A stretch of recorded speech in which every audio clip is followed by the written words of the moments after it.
I believe we last left off in the middle of a mission.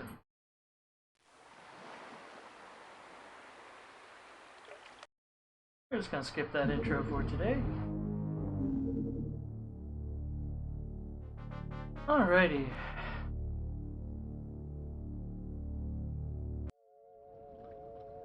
Now, hello there. One deep fish terror. Well, this one is technically on the surface, but it's still fish and terror, and they come from the deep. But, yeah, we are dealing with a cruise ship, which, arguably the hardest. It's less annoying than the shipping container ship. Mostly because it doesn't have the stupid, doesn't have the tracks in the way for shots. That said, this one has a distressing amount of verticality and a pretty easy way for them to just completely surround you. We're just gonna skip this opening turn though.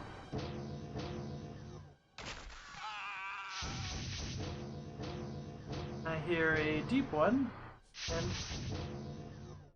I think this might be a Gillman mission. If I were to take a wild guess.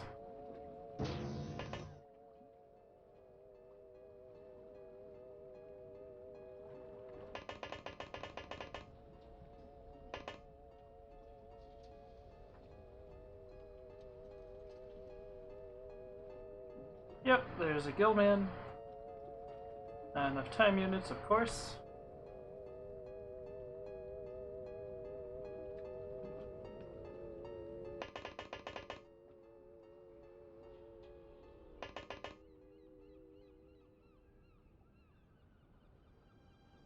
Get a shot on this.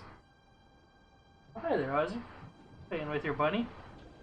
See if we can't get a shot on this Gillman at the top section of the ship.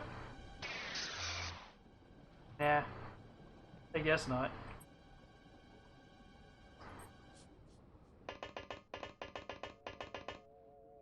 Oh ho, hello.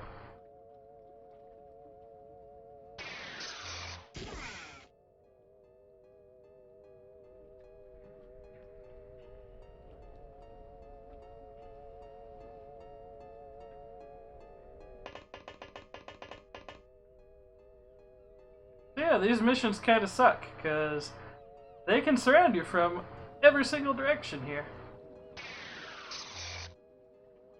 And there's not a lot you can do about it.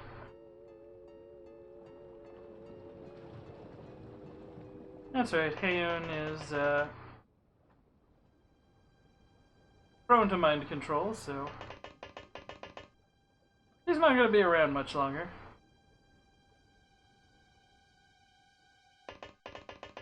Hello.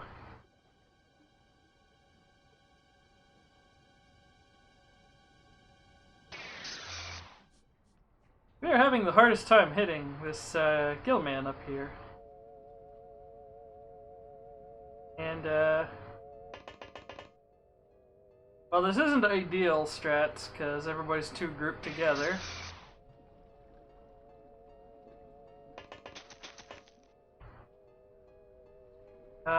Trying to get a shot on this Gillman because they are in a very inconvenient position.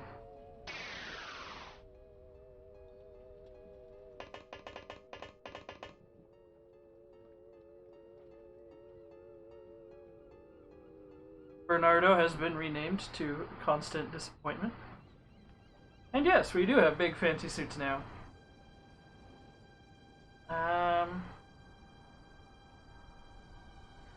This is what they look like. These are the slightly fancy suits, but these are the really fancy suits. And there's one step considered beyond that, but it's okay.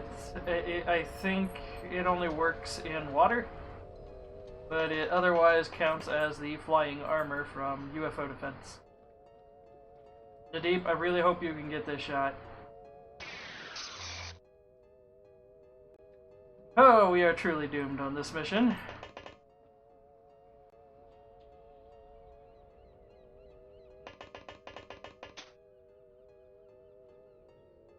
cool, you spot him too. Get in there. Scoot everybody else up.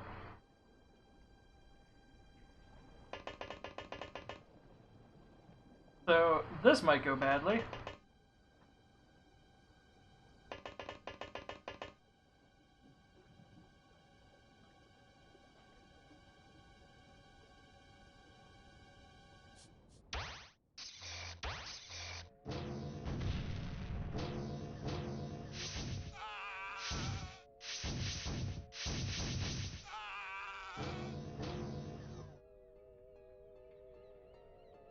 Seth is pretty badly hurt.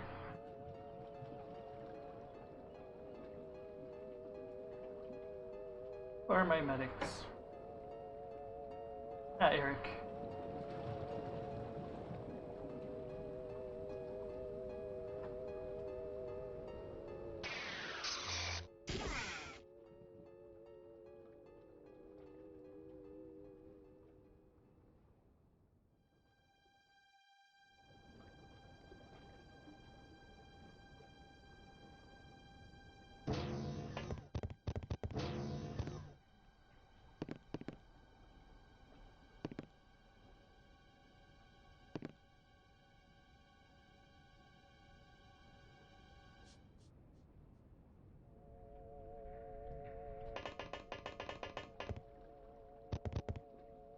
Aha! Deep one. A deleted one.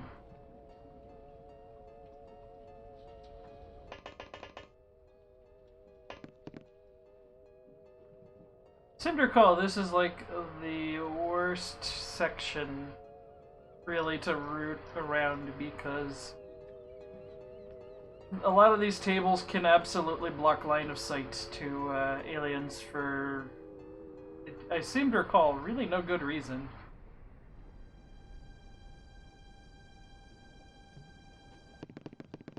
I'm gonna send Bernardo over here.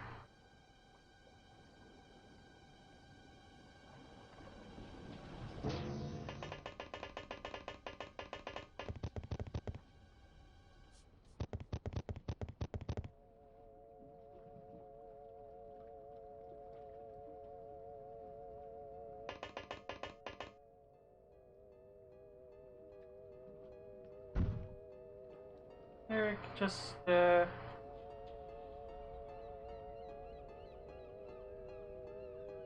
there we go.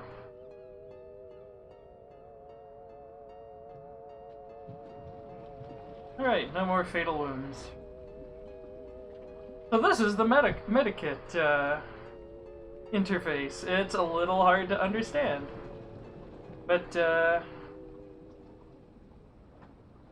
what you're supposed to do is you click a specific body part that's got damage, and you administer, I think it's, I forget what painkillers are for. I know heal replaces, or rather removes lethal wounds. I forget what stimulants and painkillers do, so I'm gonna shoot him up with one of each, see what happens.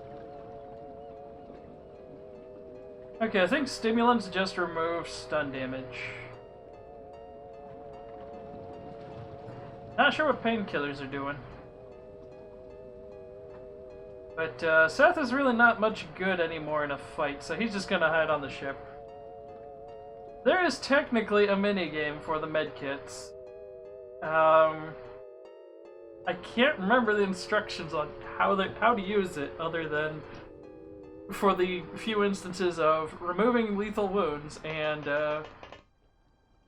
waking up knocked out units, and that's about all I'm really proficient at with this thing. I don't believe they're disposable either, they just have 10 charges of each chemical per mission. But yeah, we finally have a chance to use one. And I don't remember how to use one.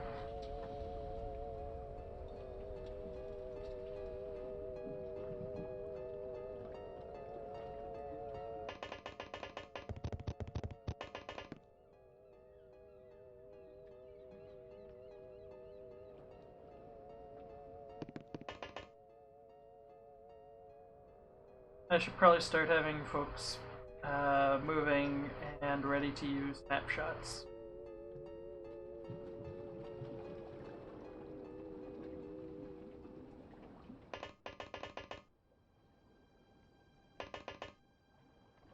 Aha, another rascal.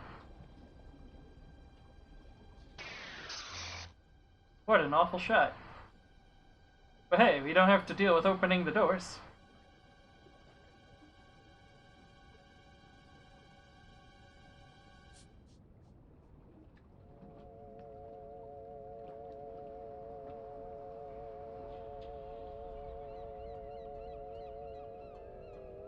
This is another really awful layout for a ship.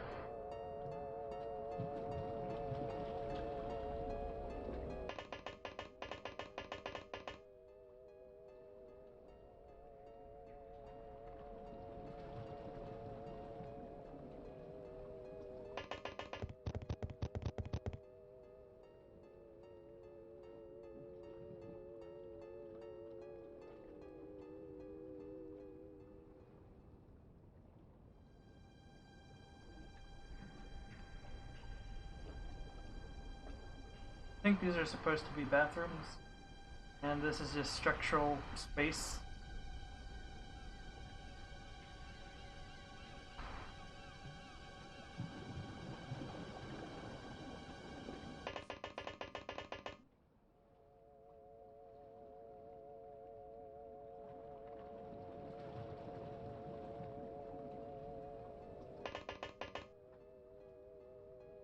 I'm just gonna have you park over here, Silas.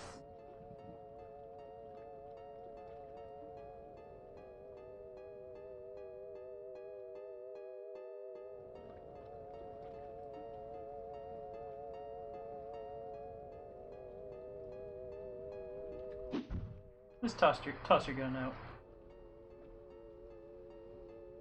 You're not gonna be fighting.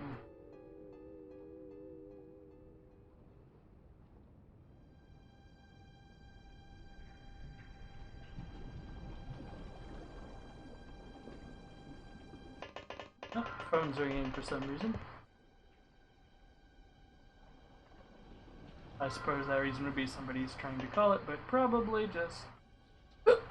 Pardon. Probably a telemarketer.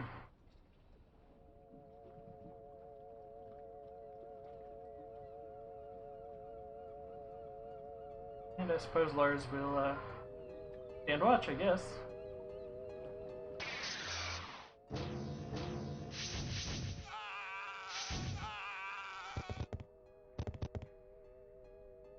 Oh, those deep ones, no, they're in deep crap.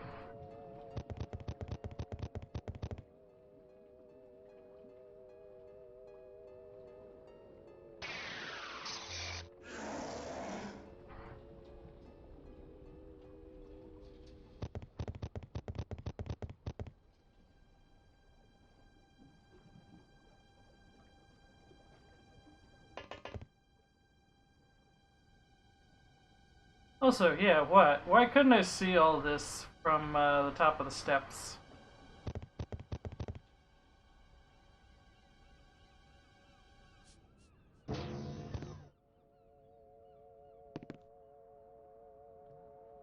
Have you root out these back rooms?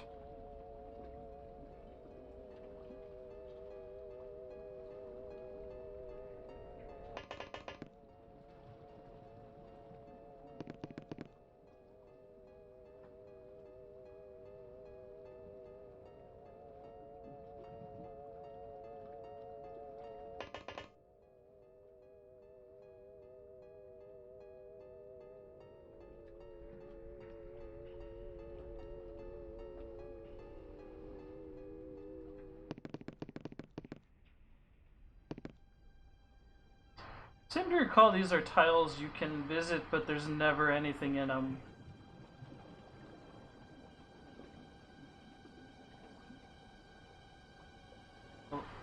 There's just a lot of, I would say, wasted space on this map. Or on this tile set.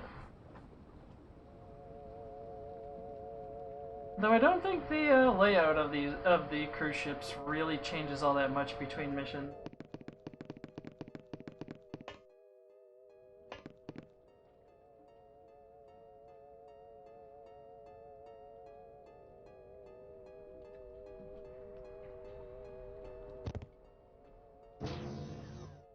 Alright, these rooms, they are not fun to root through. It's been a while since I've done a cruise ship mission. Like, I haven't played this in, I want to say, a year and a half or so. So, some of this information is, not stuff I remember that clearly.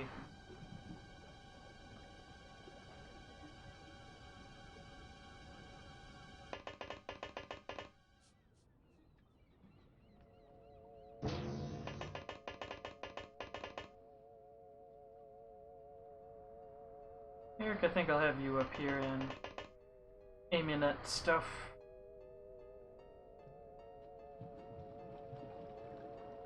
There's a deep one in here somewhere, but there's also a lot of civilians running around.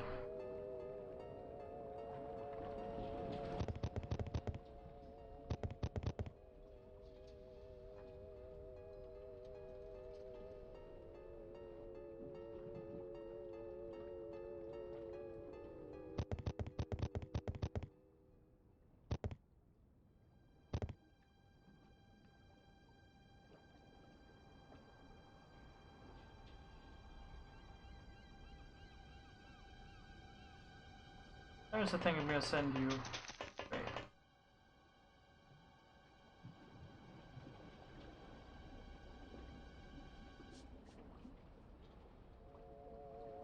Pity. Top side, and hopefully to cover. Or not. Still ready to shoot things. Rascals.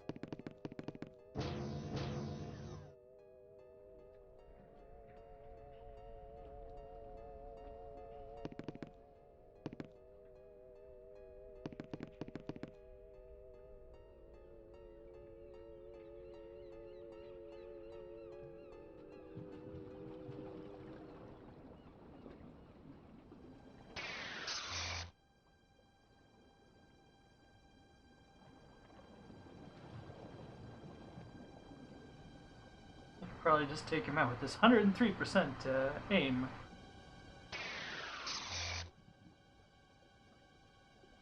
Well, I spoke too soon.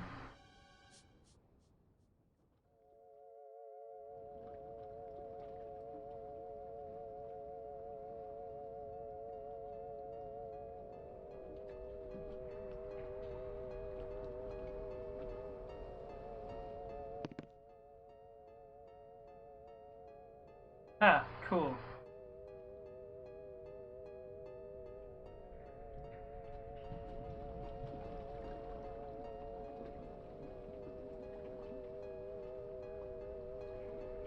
Let's just scoot you over this way a bit.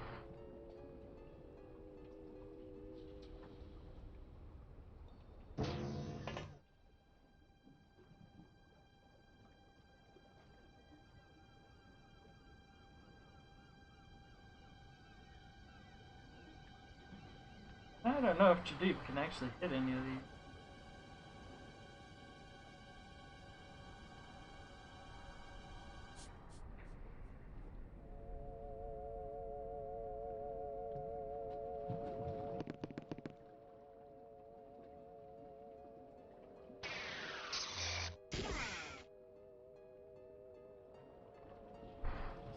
Don't have a good reason for why I'm prioritizing that one in particular, other than they're high up and probably gonna try and drop down and melee somebody.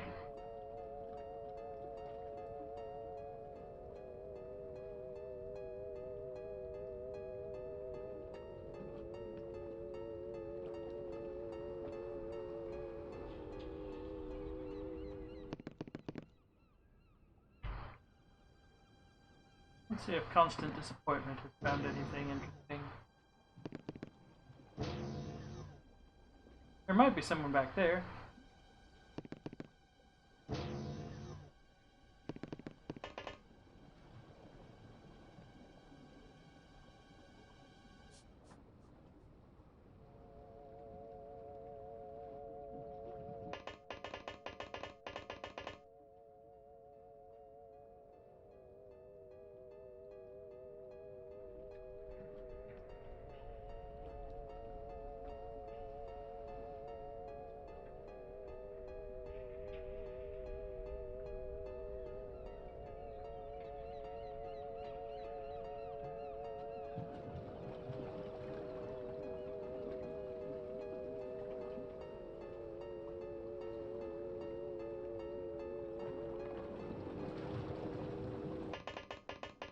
Let's get Ion back.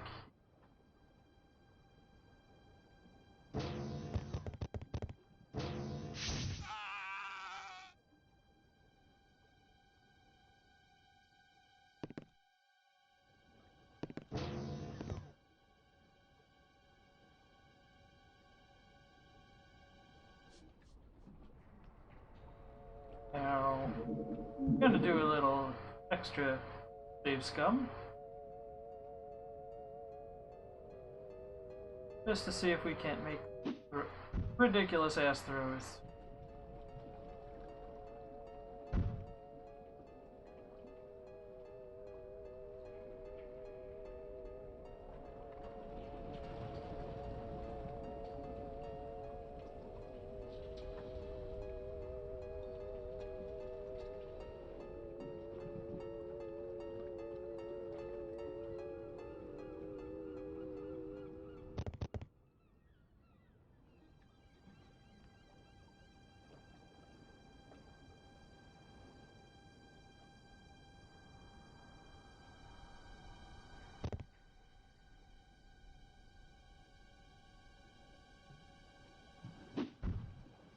That's probably gonna take out those stairs, which is bad, but there's these lifts. I don't know if those lifts... doesn't look like those lifts go up, but that's okay.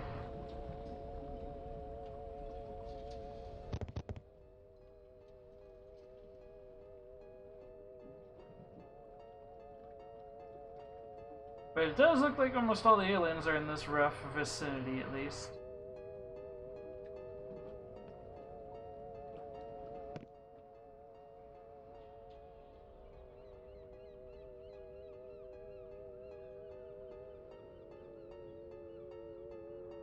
And there's more stairs over here anyway.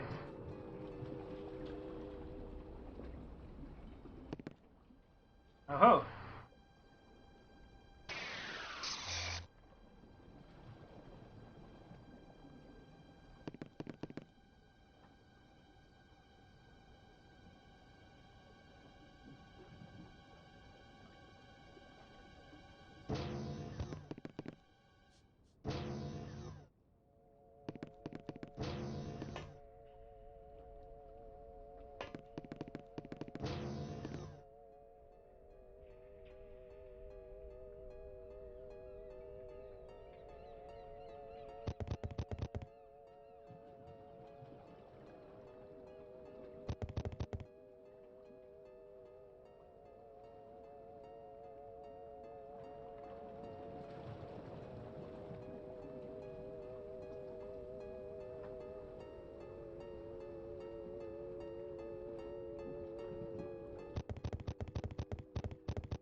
Mm-hmm.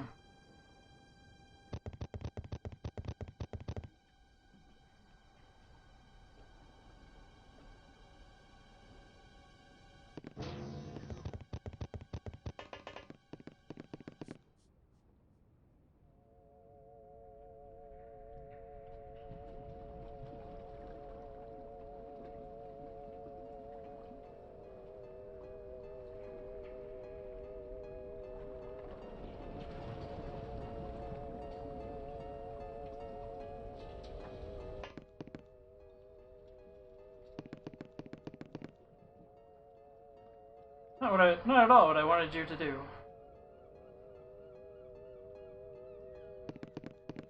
Just gonna tuck you against this wall, man. Was gonna just blow a hole through this wall and try to hit this deep one, but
Well, it at least opens the room up to being shot into, I guess. Hey, got them both.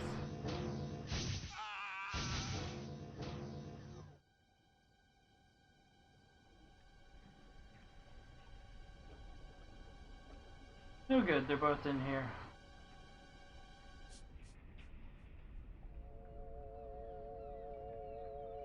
What is blocking your line of fire here?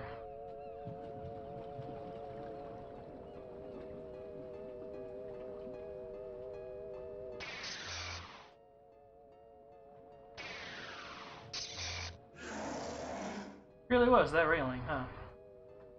Well then.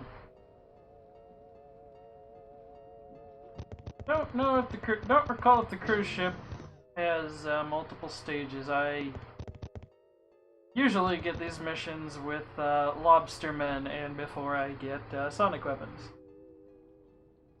And I have different sound effects because this has the PlayStation audio and music. It's one of the many, many mods that you can get for the game.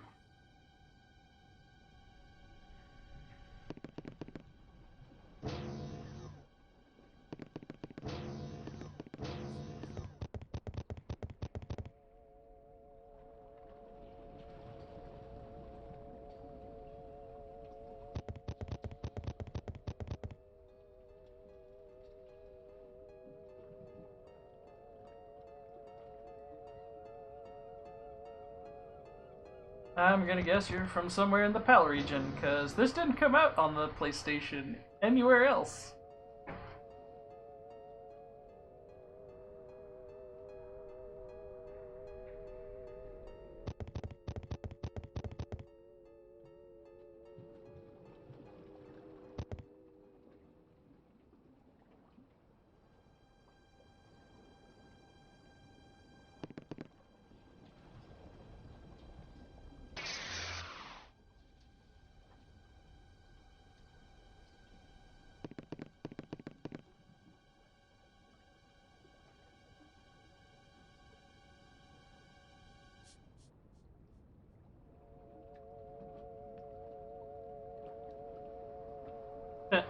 Sweden is definitely a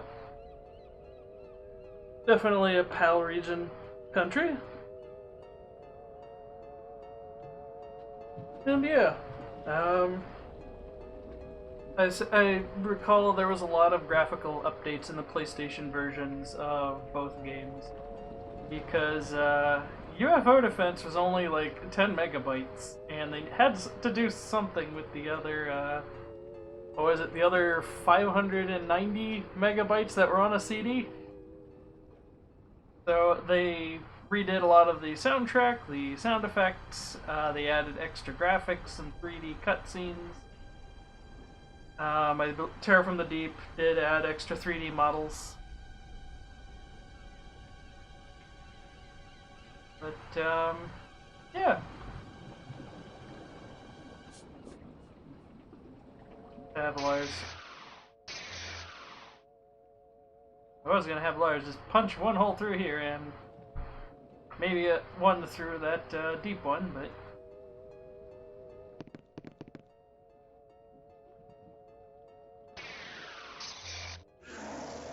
guess I'll just shoot through the porthole. Right, this guy's still alive.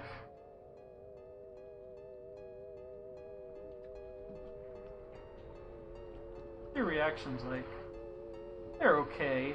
You're also not a great shot.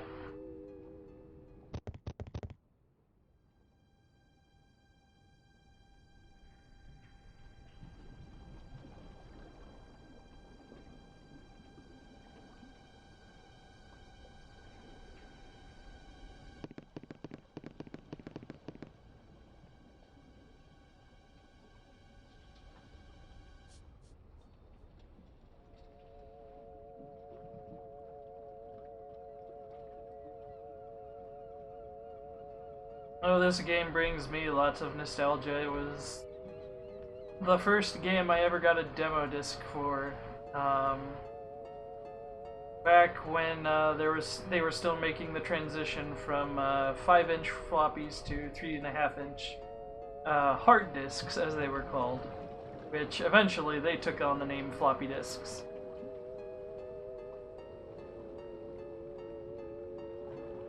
And it also because it created some confusion with hard disk drives, because the hard disk drive was the storage, but then there was also the drive for the hard disks, which was where you put the 3.5-inch floppy, well, the 3.5-inch disks into.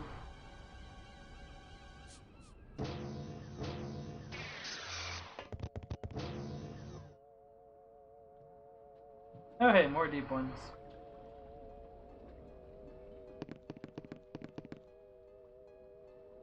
Howdy.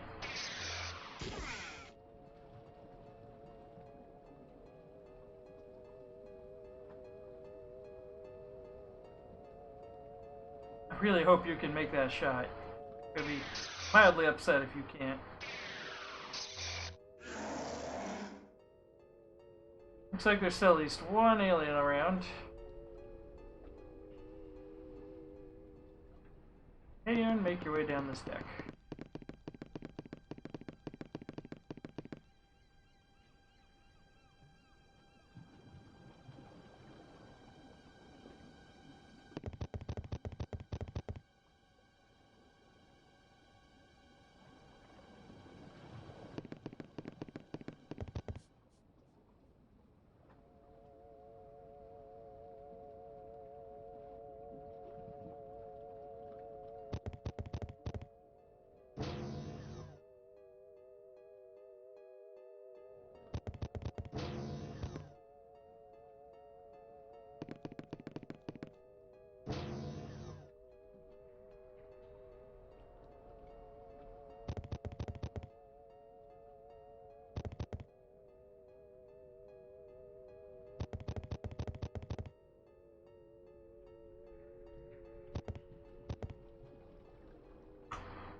I can see there's been carnage this way, so I'm gonna guess there's maybe something in here.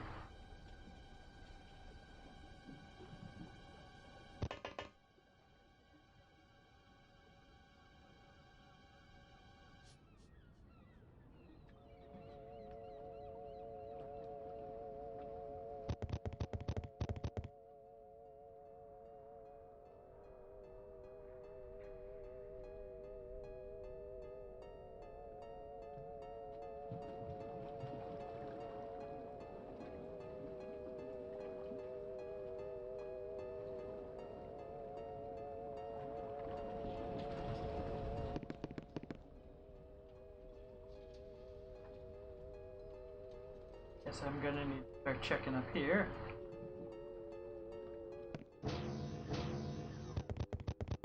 Yeah, I just saw some movement from up there.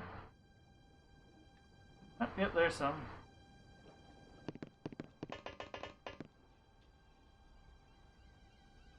That's a really annoying placement.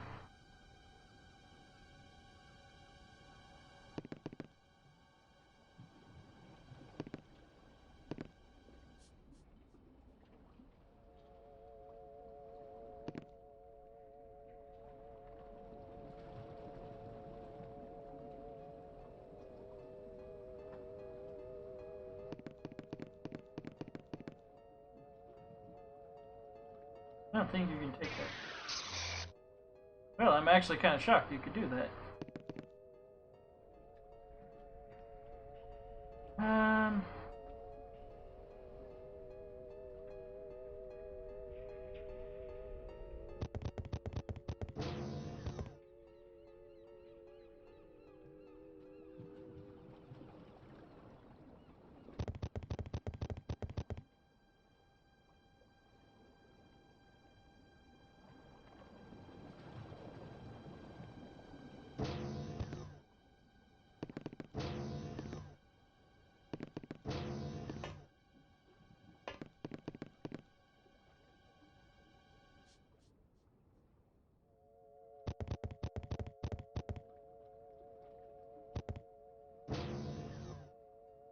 Oh, hey, the kitchen.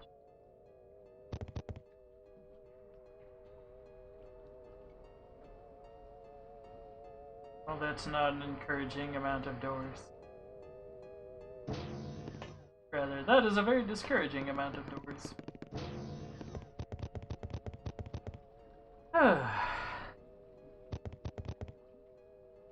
Hope everyone had a good weekend.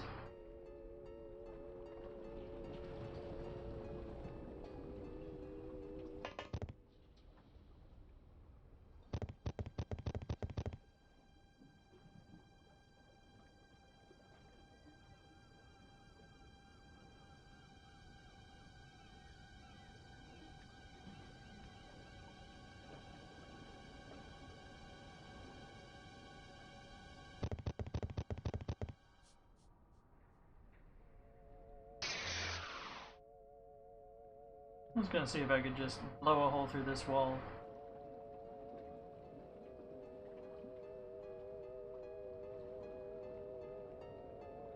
Yeah, that's definitely way too much for to-dos to accomplish.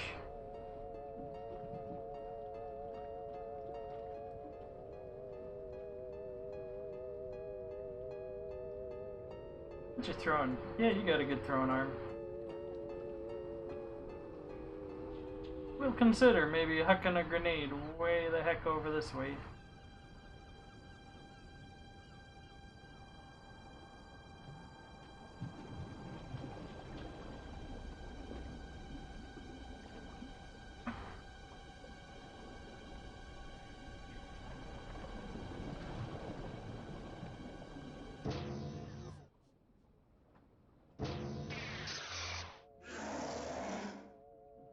On the bright side, we have him on the run. And that's why I said it's a discouraging amount of doors.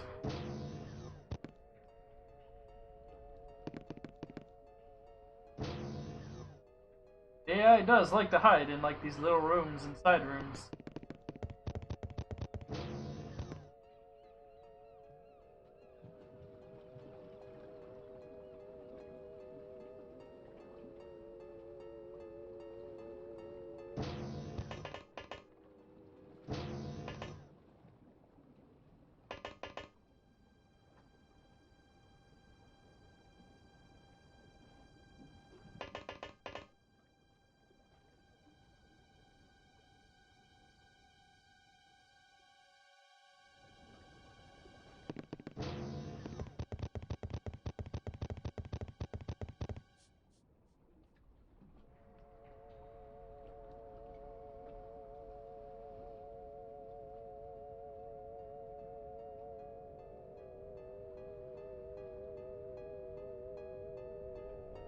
I'm gonna assume that's the technician.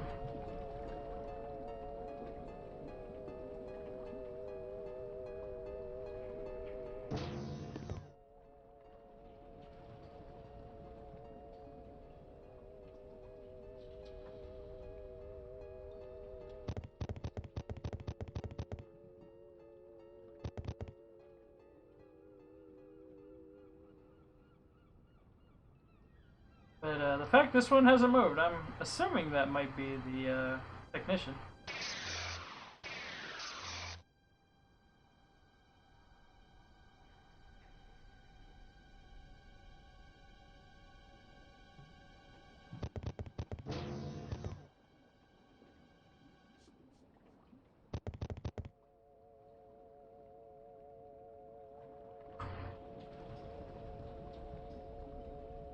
Okay, yeah, we're already over the allowance.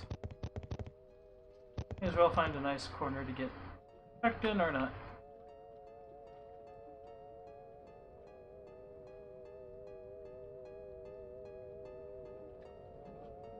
I see. I guess Theodore isn't alone down here.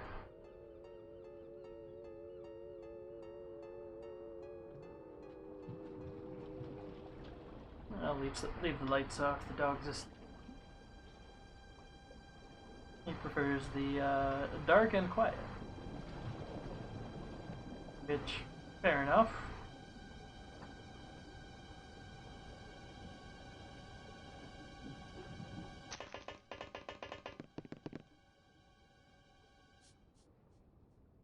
I don't think we checked this side of the ship all that thoroughly.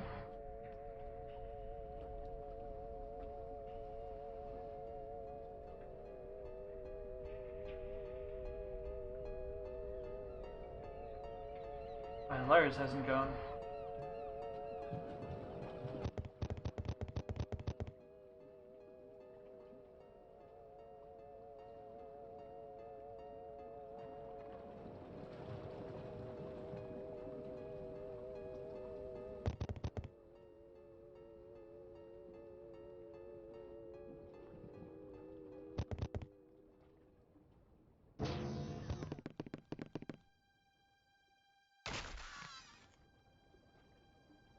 Okay, that wasn't the last one, but they're unconscious.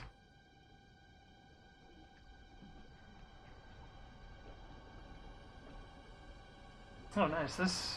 Wow, what a nice cruise ship. This one even has a casino, and with quite a lot of nice looking table games. I think they might all be roulette, though. And long roulette.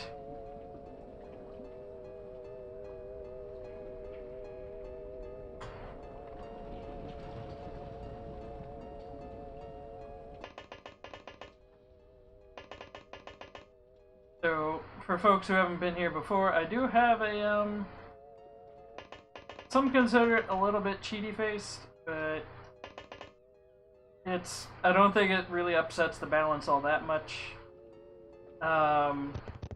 Whenever a mission, or whenever you take down the last alien, the mission just ends. You don't have to go through the formality of, ending your turn or anything. It just so the second it goes down, that's it. And that's among the few quality of life things I actually like from the new XCOMs. That those games have that just built right in.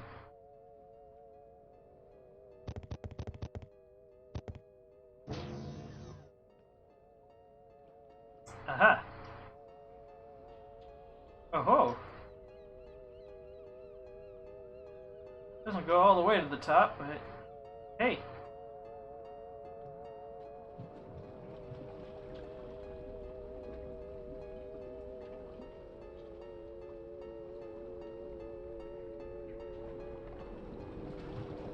Prepared to shoot anything.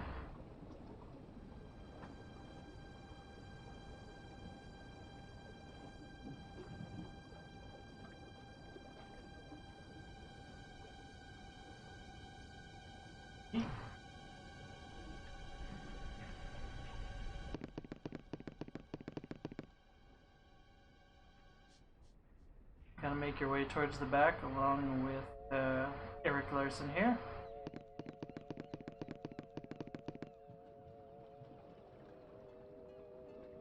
Lars hasn't gone.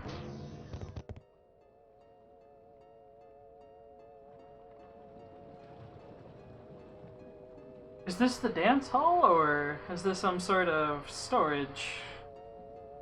Why are there these boxes here?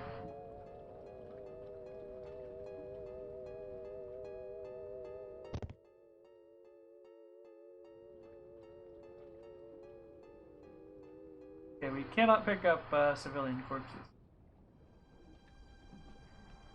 I don't believe there's a door or way out over here.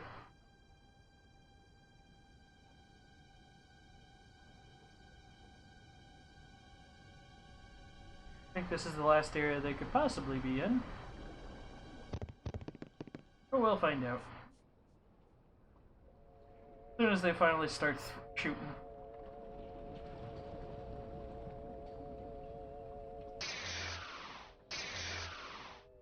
Why won't this break?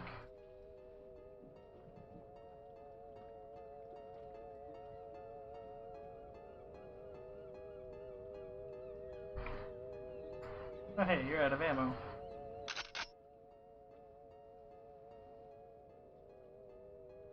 One moment.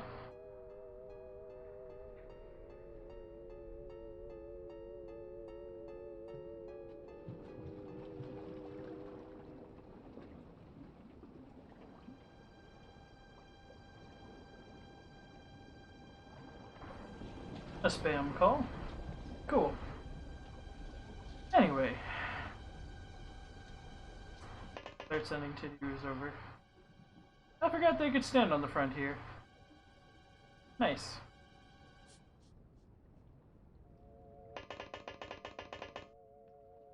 I think Ian might start moving as well. How rude.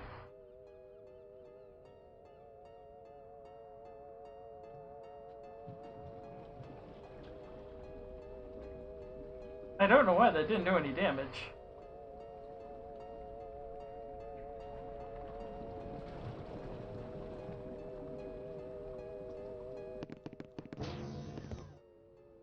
Oh hey, there's the technician who panicked.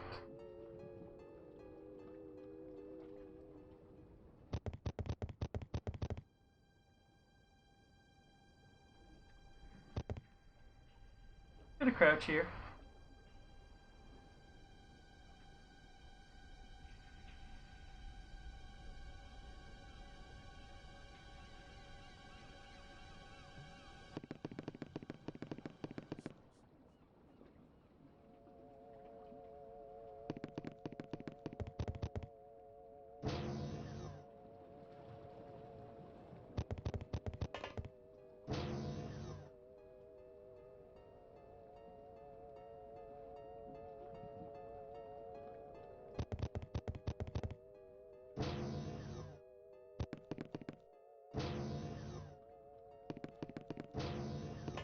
But usually I'm not great on these missions on the grounds that they typically tend to throw very high threat level things at you and way above your pay grade.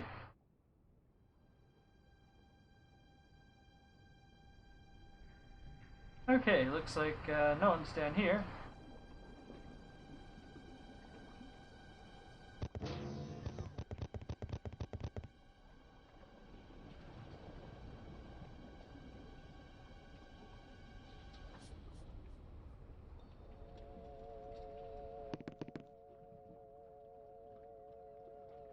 Okay, cool, I can see. Weenie.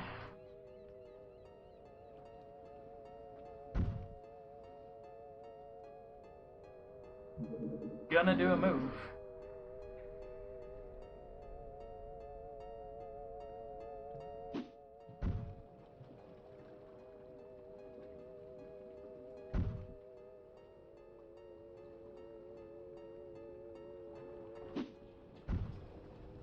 I have done the move.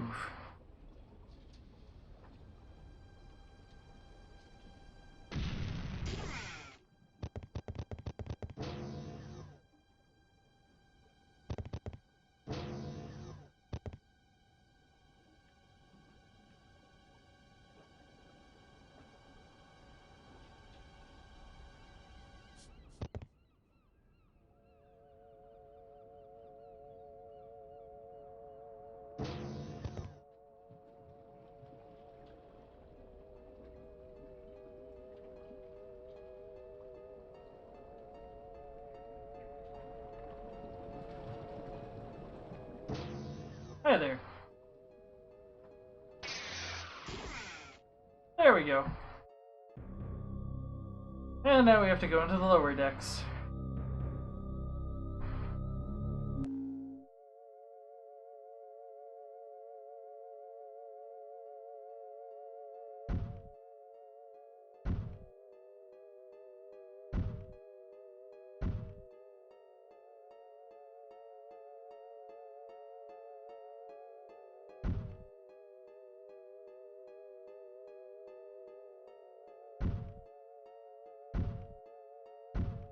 May as well unload some of these freshly picked up sonic cannons.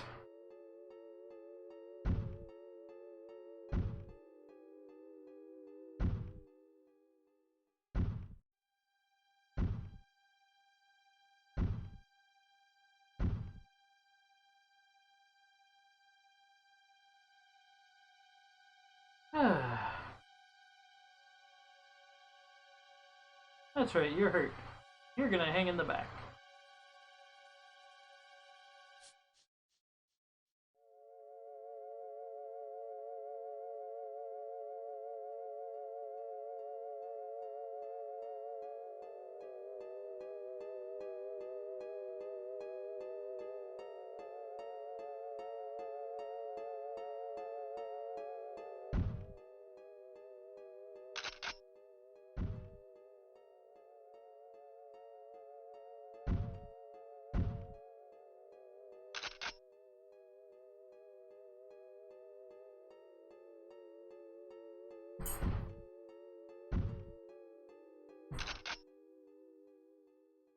Dog getting up, taking a stretch.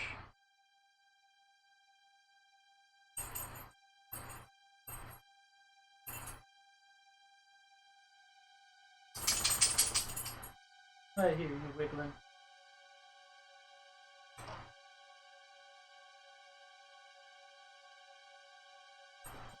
You goober. Ozzy's just making some noises at the neighbors while we go through these logistics.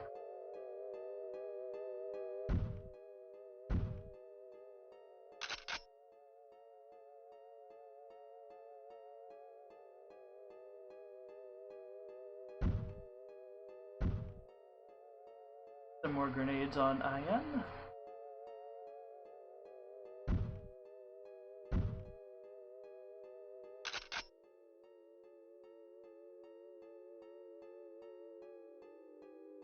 I don't know why you don't have a grenade.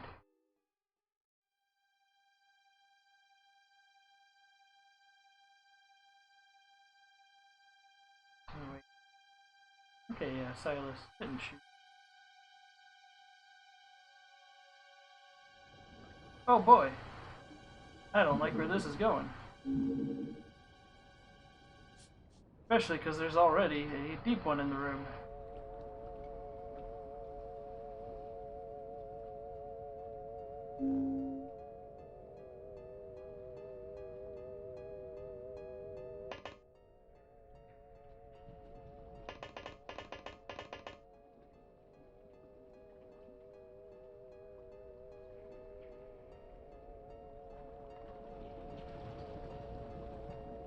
Oh boy, even better. There's just a bunch of enemies in the room.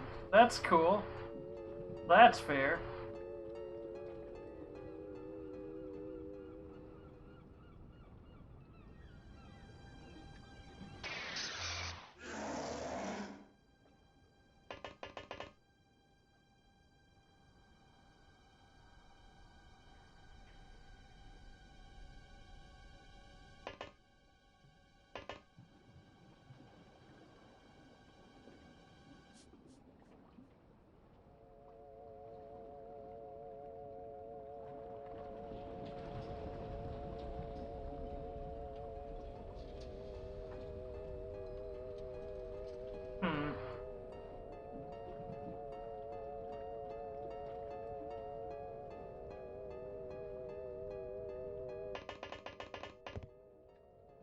Oh yeah, this is totally fair. What great level design. Cool move.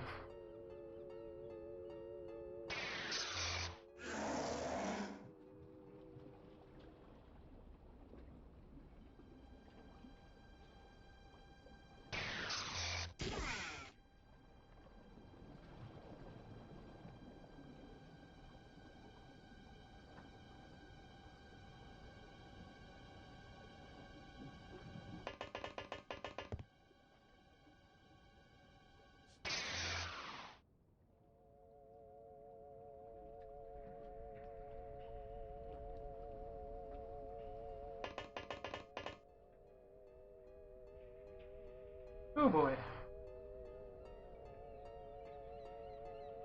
Yeah, I don't think I ever got to this part, usually because these ships are loaded with, like, lobstermen and such before I've even researched sonic weapons.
Oh boy, sounds like there's a lot of,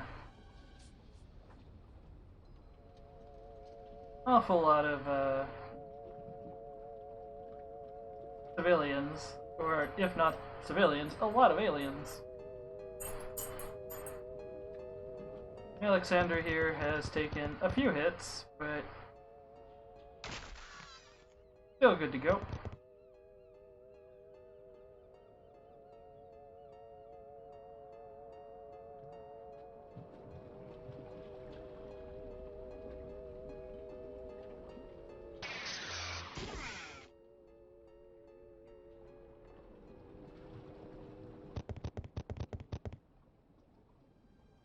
I hear you squeaking, Ozzy.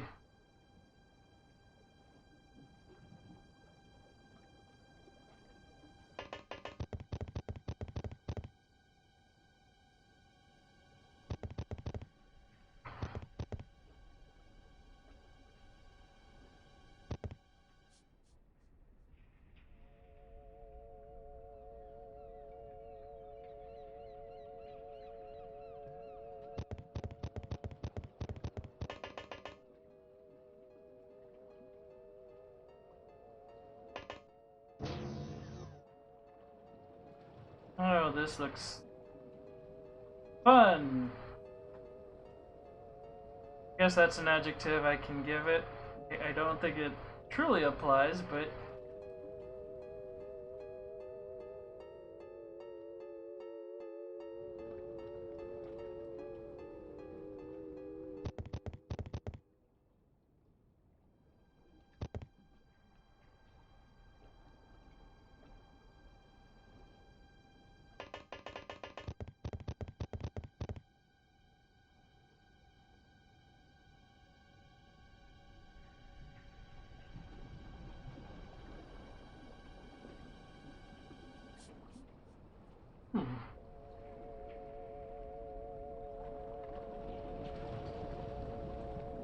forgetting. Seth's hurt.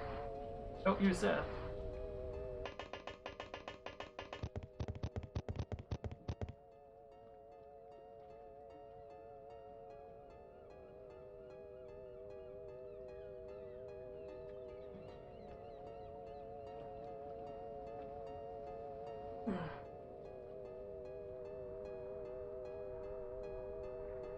I believe the plastic armor reduced the damage by about 10 or 20%, and then,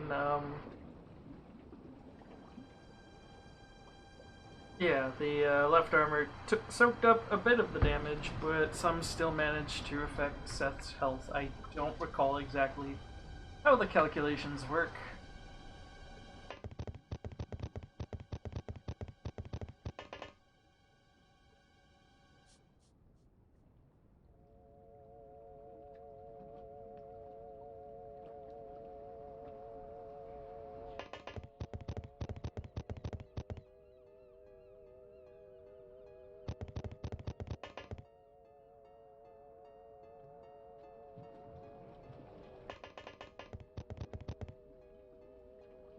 So, I'm kind of curious why they decided this was a good idea to also throw you in this tiny little space with potentially like 4 or 5 enemies spawning up here, capable of throwing a grenade down and just wiping you out in one turn.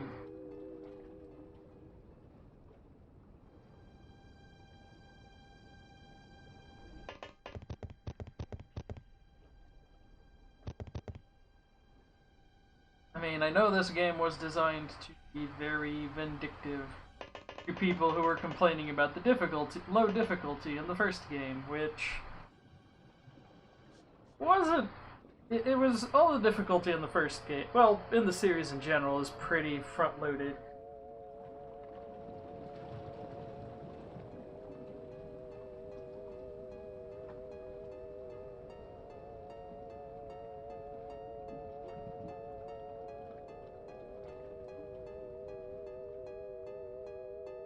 The game is very hard at the start, and by the time you get to... Once you get everybody in a suit of armor like this, plus sonic cannons, rifles, and such, The game, as well as psionics, the game just kind of the difficulty kind of drops off quite a bit.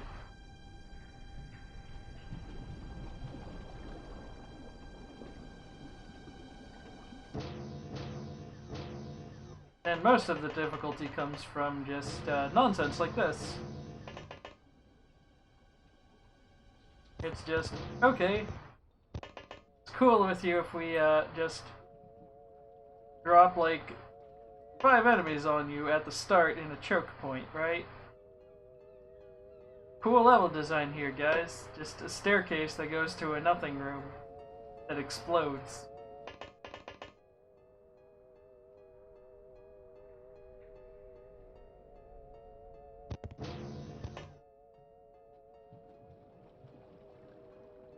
Just keep going up. It does.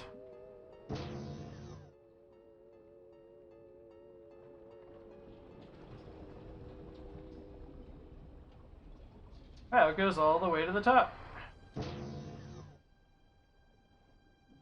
Ah, I see.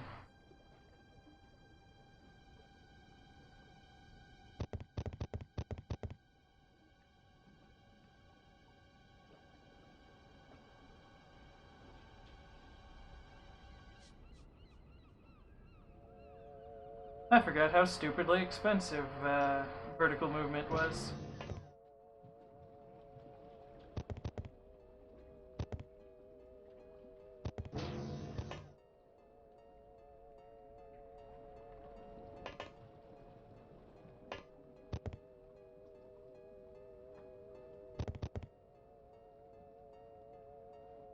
Hmm.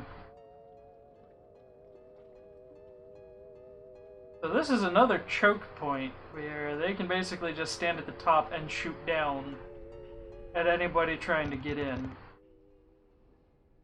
And I'm not seeing very easy methods of access to get to these upper levels.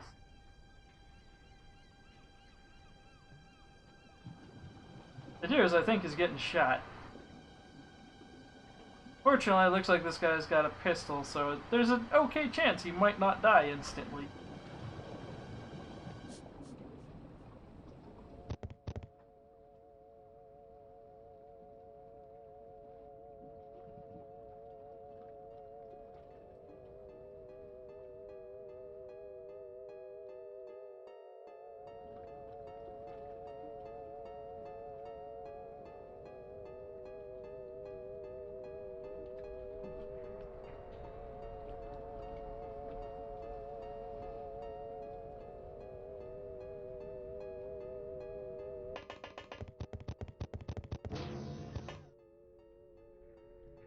Aha! You down there? What is this? I can tell this is an office. Is this just an intermediary hallway or mini atrium? What is this block here even?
I don't have more commentary, but just trying to think what would be a good approach for this. Thinking maybe he'll just come up here and blast through this wall and come in this way? Saw that coming.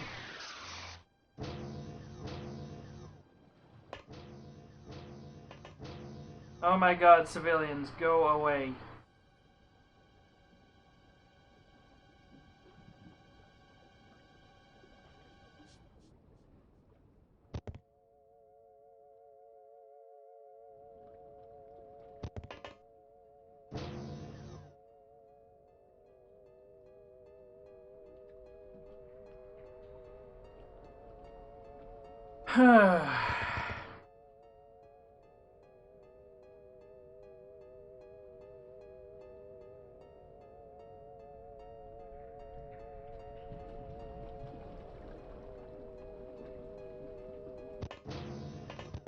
Where are you going? Oh, she's in the way, right.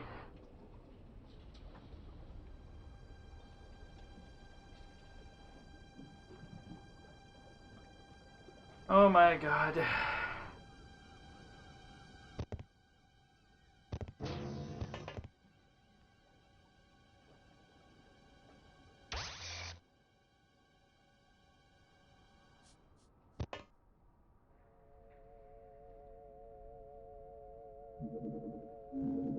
Well, I guess I'm just starting this garbage over. At least it's just from this point.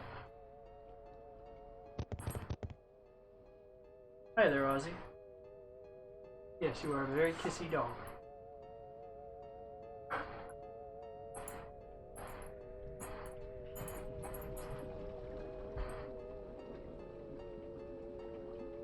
Ozzy is very concerned in trying to climb onto the back of my chair to give me all of the dog kisses.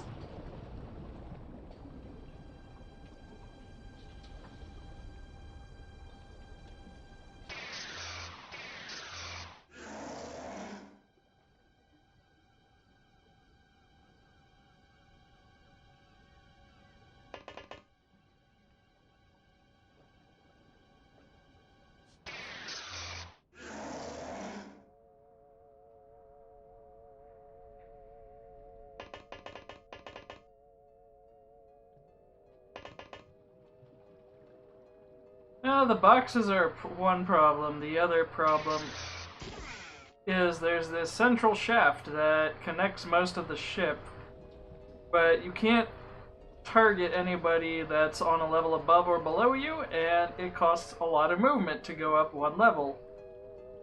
And this is a really nasty choke point, because if any civilians wander into this, you can't use it. Like, it just becomes completely clogged, and then the aliens can just also abuse that.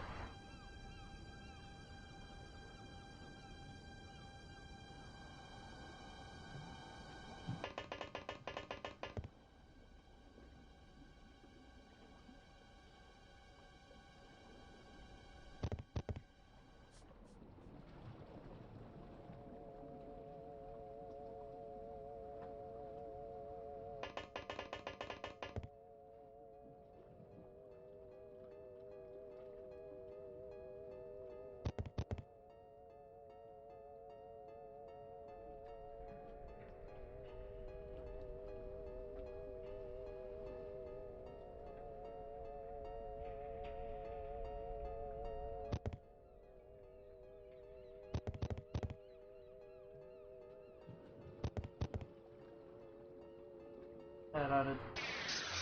There we go.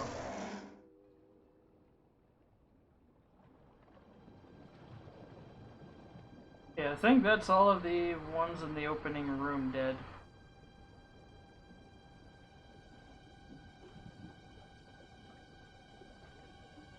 Ozzy's gone back to sleep.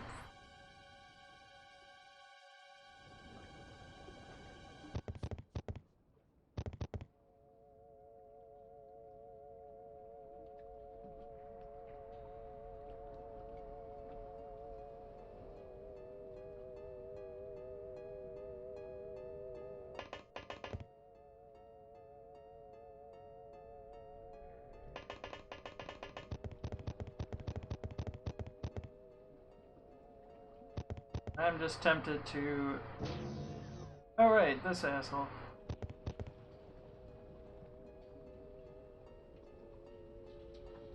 Yeah, at least we'll be somewhat prepared for them.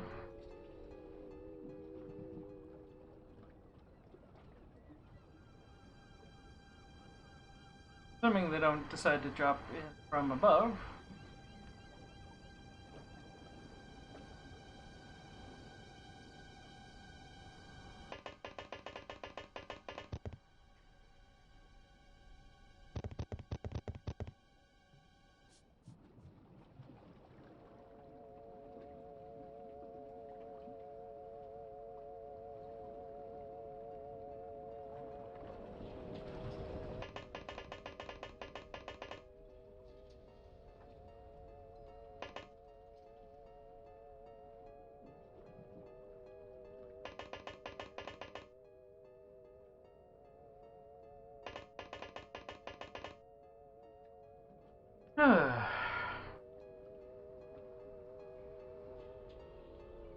Sorry to make folks go through this twice.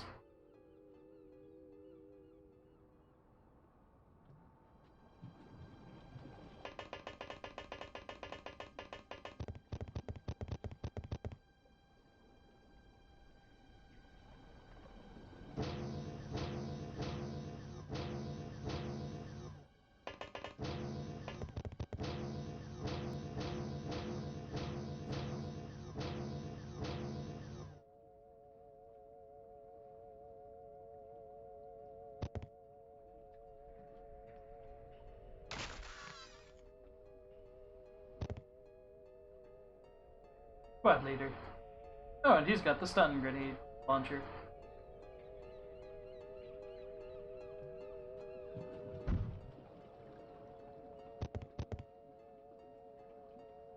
I think I'll leave Alexandra here to keep an eye on this squad leader.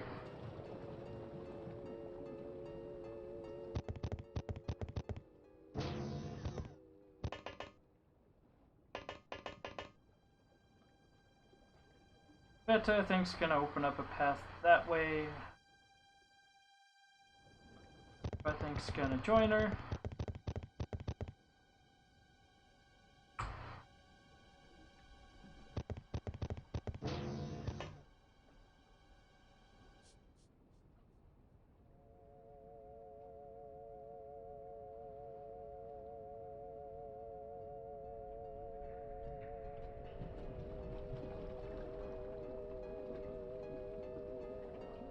So, for reference of like how expensive it is to move on the elevator analog that has,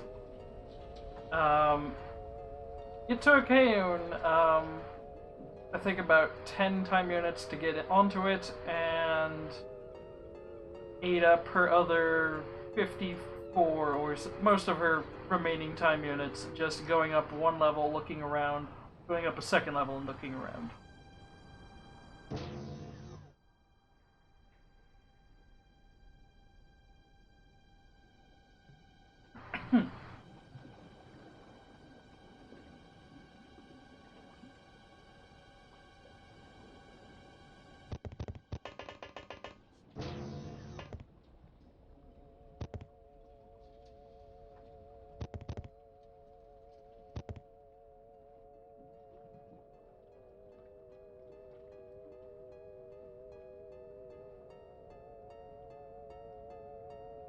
Theodore, get in there.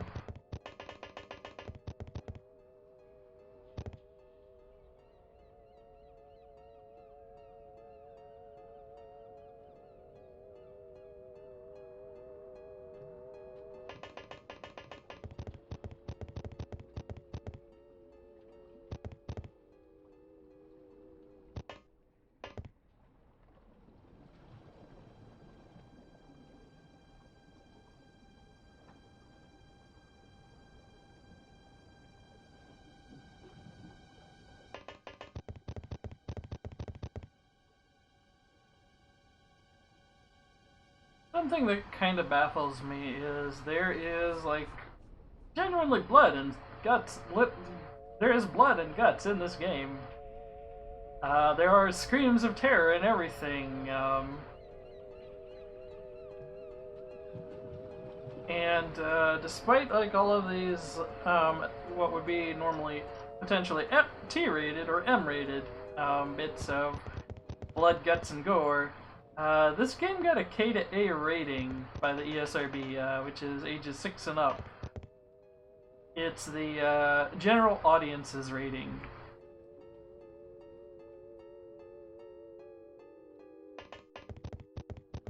Which is kind of weird, especially considering the audience this was aimed at.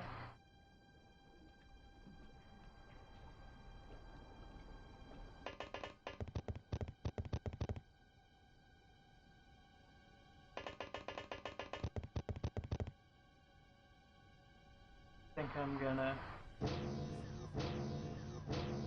make a new save scum once at the start of this turn.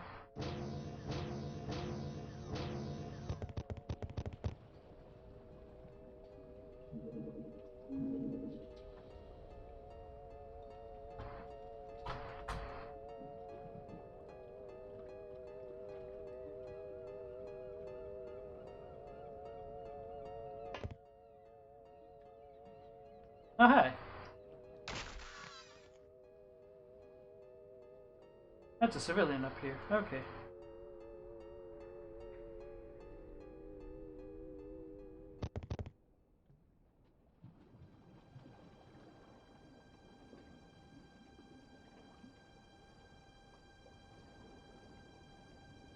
Okay, that's just a soldier.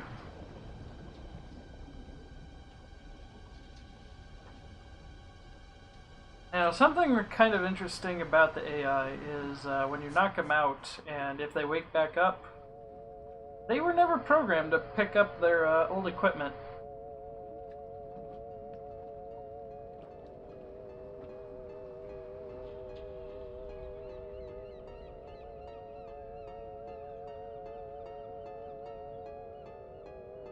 I recall a dumb way to cheat was you would edit the alien weapons so they cost, I think it was,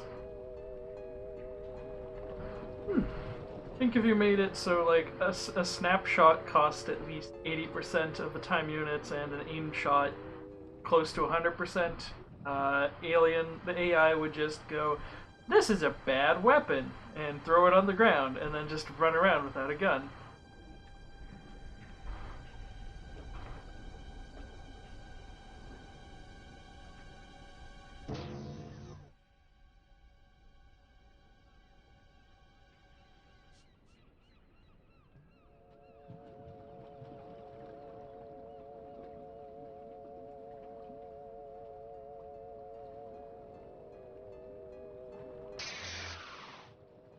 Just gonna open up a wall there.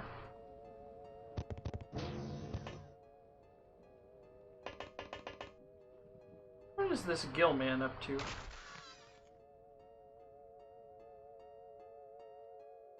That was a lot of stun damage for him to not go down. I'm gonna guess that's supposed to be the leader.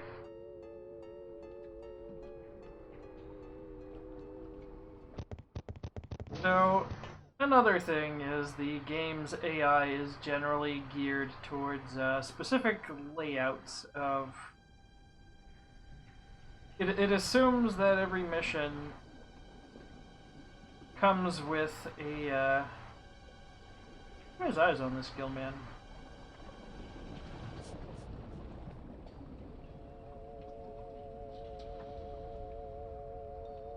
But it assumes that every mission like this has at least one. The leader is probably going to be psionic, and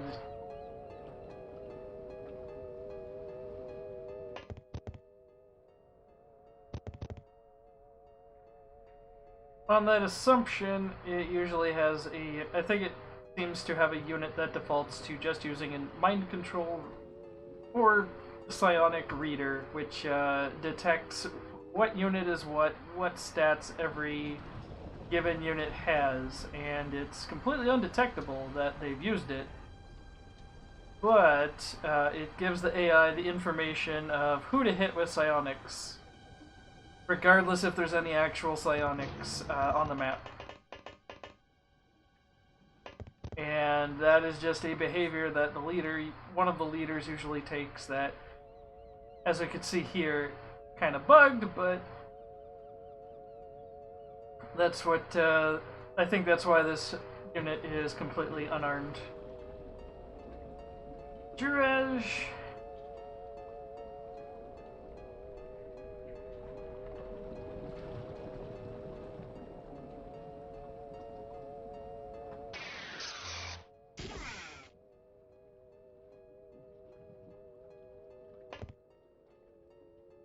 Yeah, that works, I guess.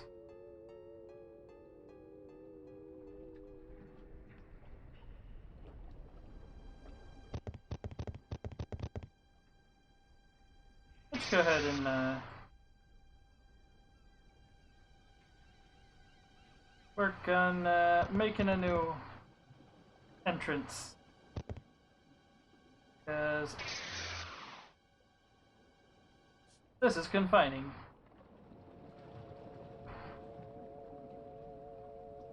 I don't think there's any good positions for Ion other than just getting in there and lobbing grenades.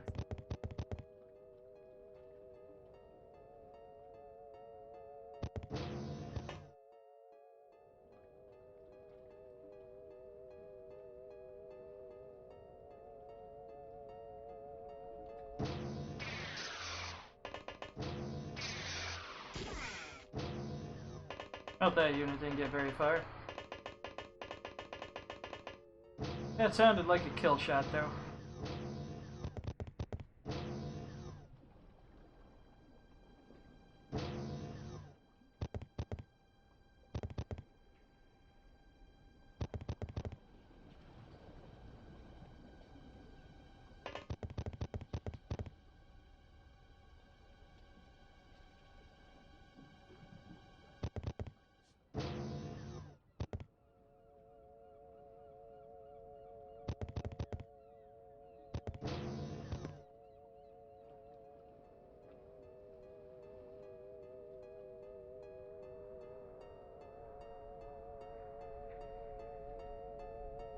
I think we were dealing with the upper classrooms, and now we're dealing with the coach.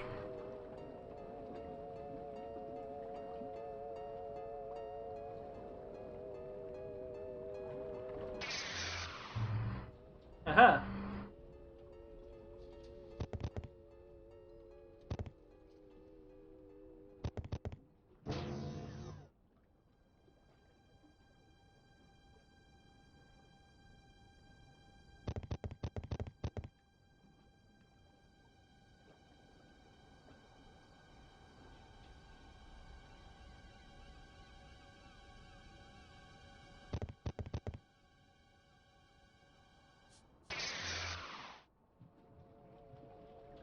Not a good entry point.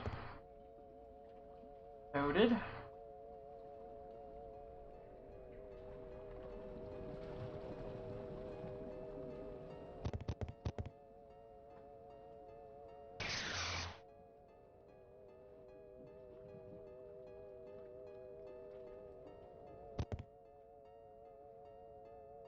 I don't know, this one was just unarmed, I guess.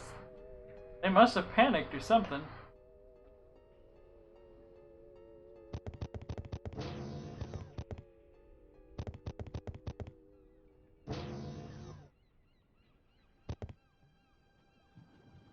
Yeah, I figured they were hiding there.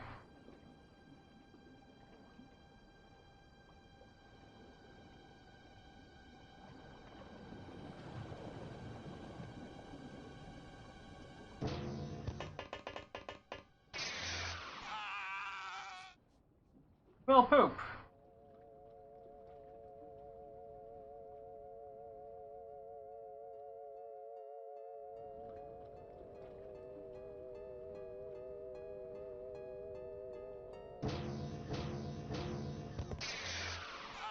Oh, come on.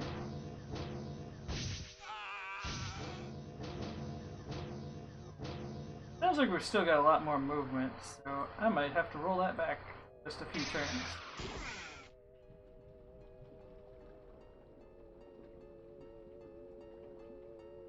Because that was some nonsense.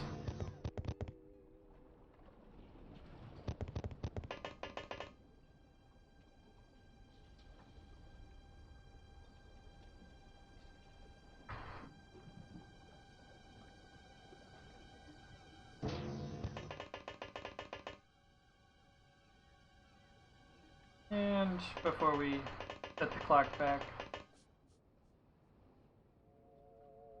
take a peek where these jerks are all hiding.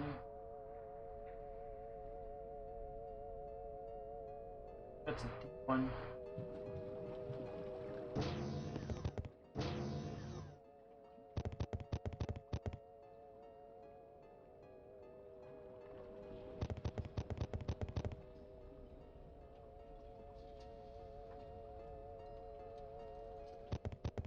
Sir, please go be shirtless somewhere else.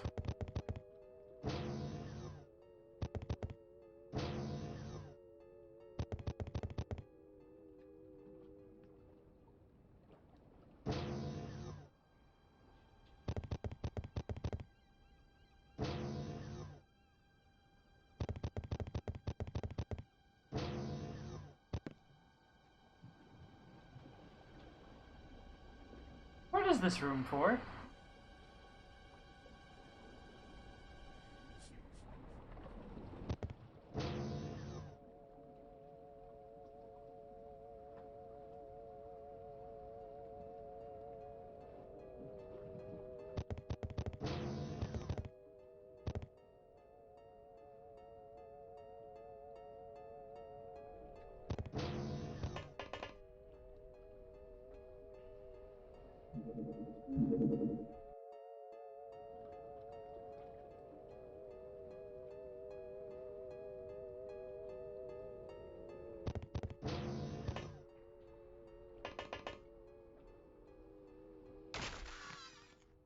Okay, that time they went down in one stun stick.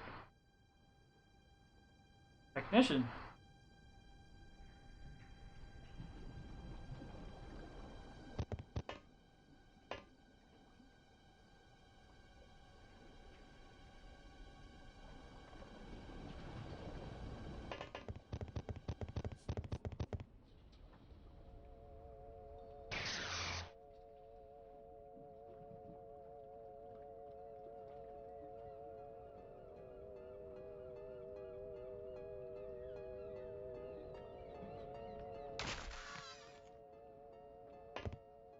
You stop that.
stairs. I think I'll send that way.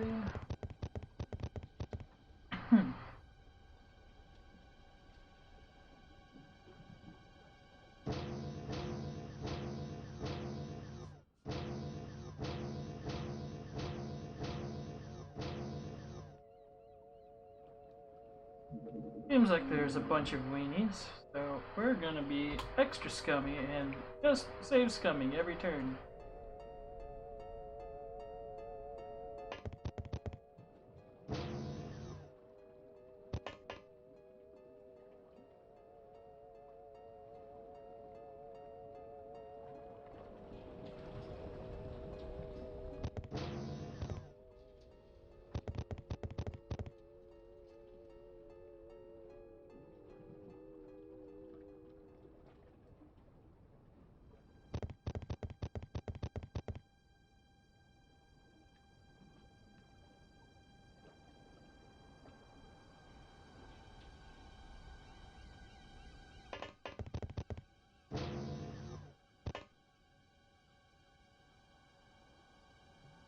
There is a melee gillman somewhere around here.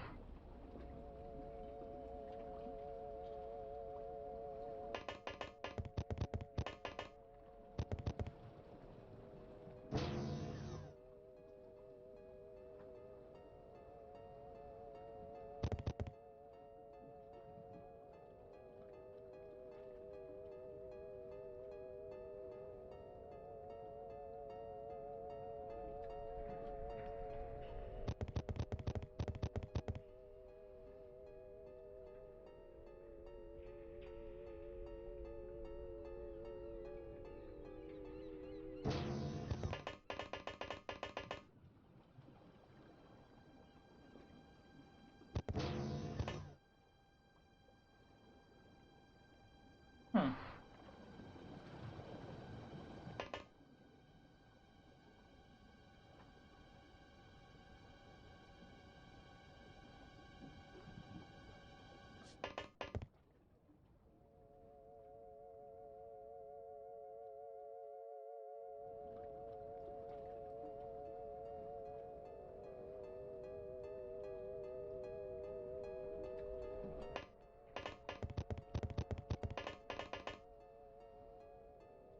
Oh, you can't get in range. Rather, you don't have enough time units. Well, constant disappointment is going out like they lived.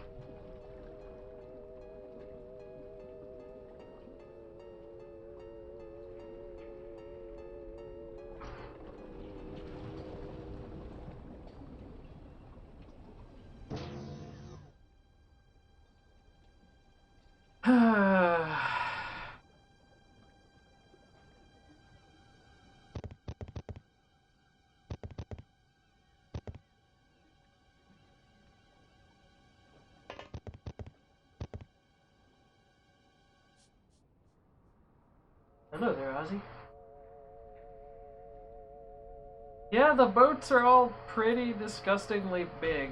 And on top of that, this is the second phase of the boat. Because the first game ended with a mission that had 2 phases. And this one just makes most terror missions on boats 2 phases. And the final mission is 3 phases.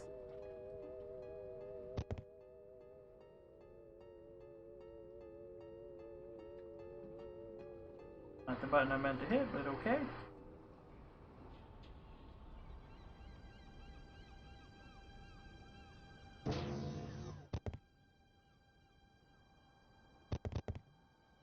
These boats just don't end.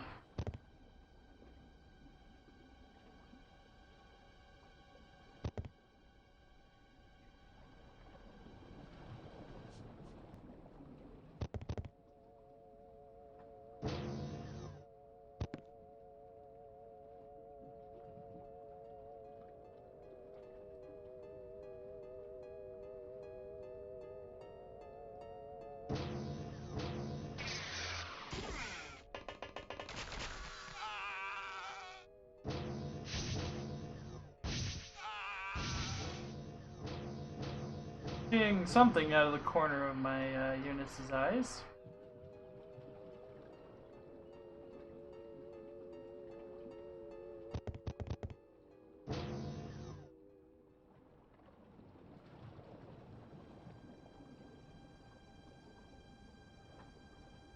Probably should not use explosives.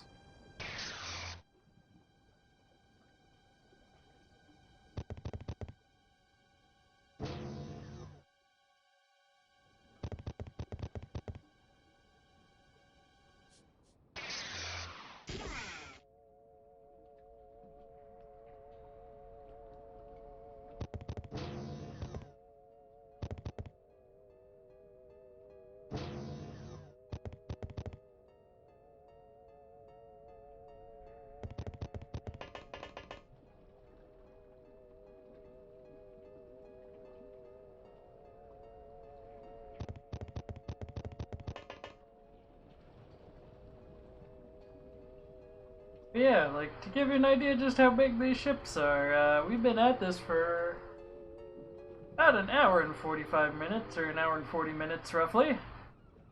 And this mission is almost done, but not quite.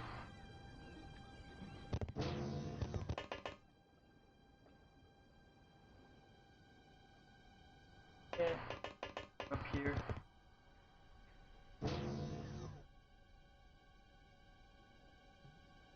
Deep, where to send you?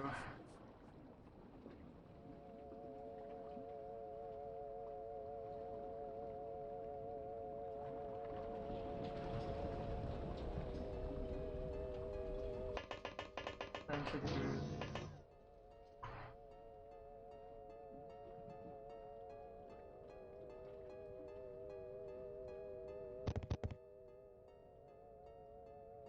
I think these two will go down that hallway.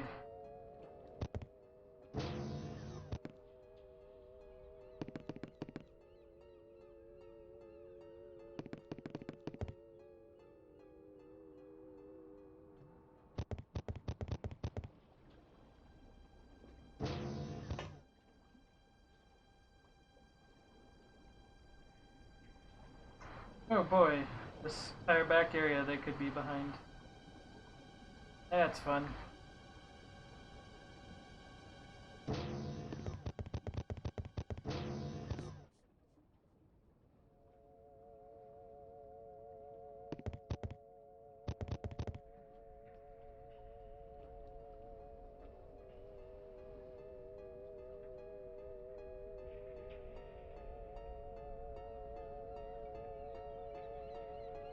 Let's see.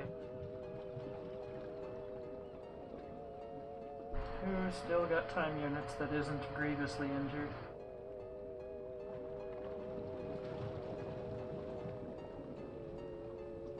Yeah, Jiraj hasn't gone.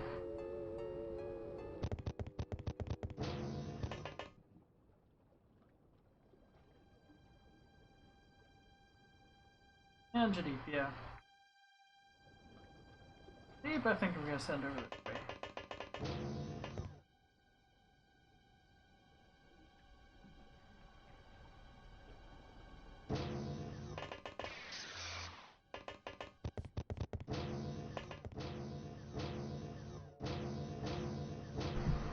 Looks like we're definitely whittling them down.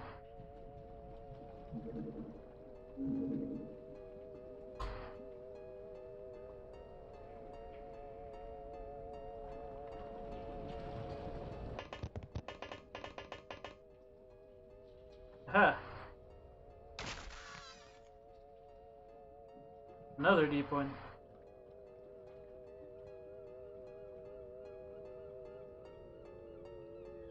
I'm not sure there's a great angle here to shoot from.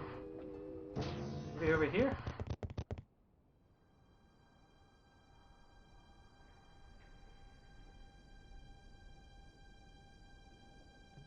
No. Hard to tell what's viable to shoot through here. And then there's the rails engine that are awful.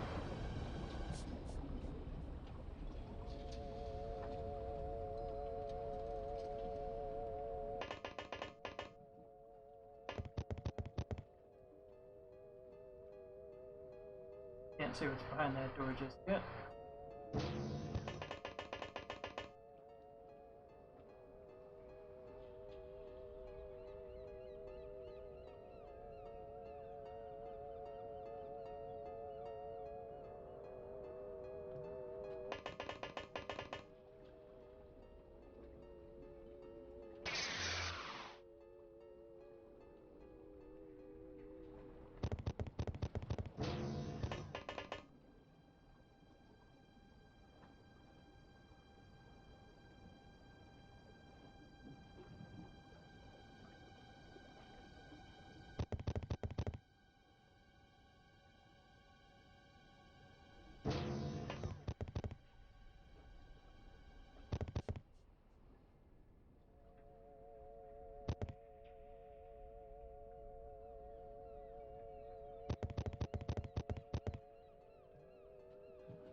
think everybody's in position to snapshot.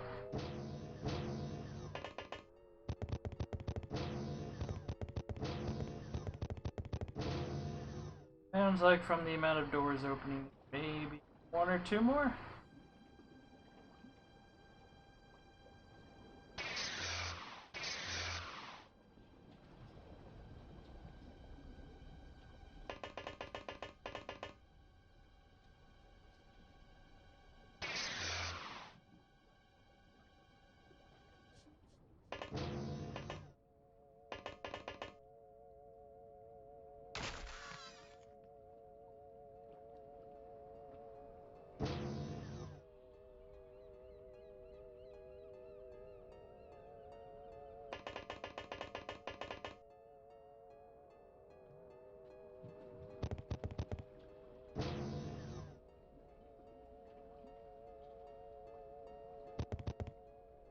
Weird.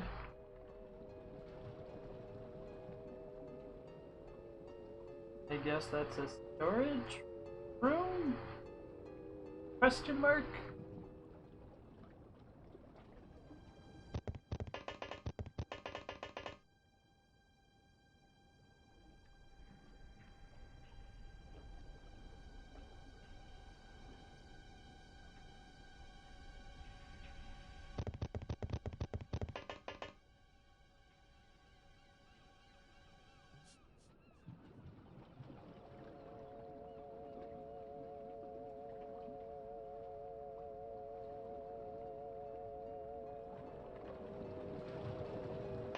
Actually, Beth. I thought we brought more stun sticks.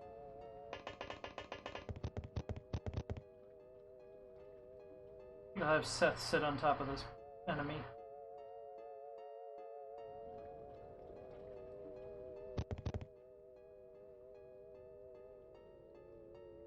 That would be Carnage from that deep one.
I think that's everybody.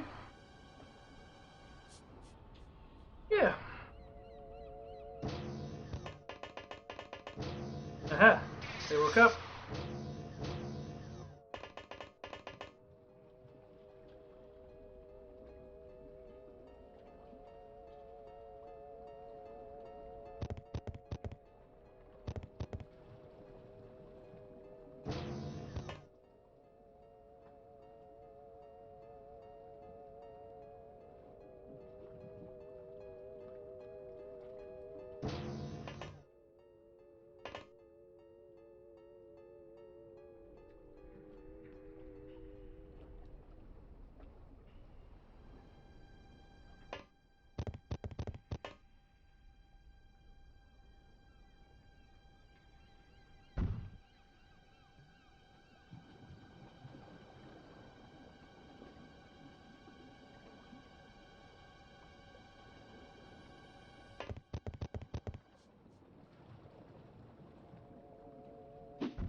Gonna stun this guy. Gonna stun him.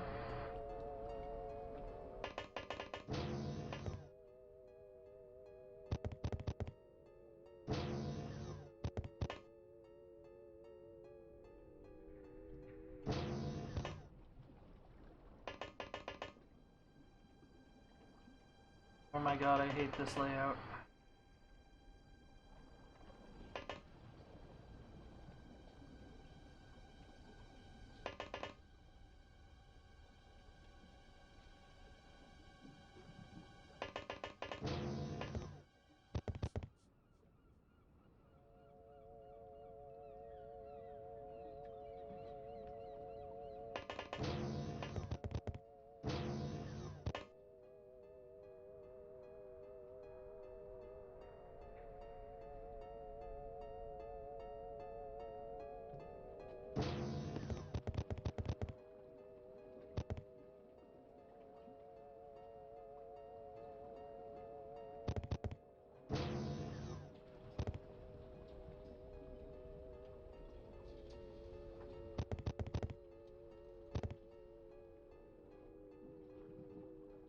Noticing a distinct lack of carnage in this direction.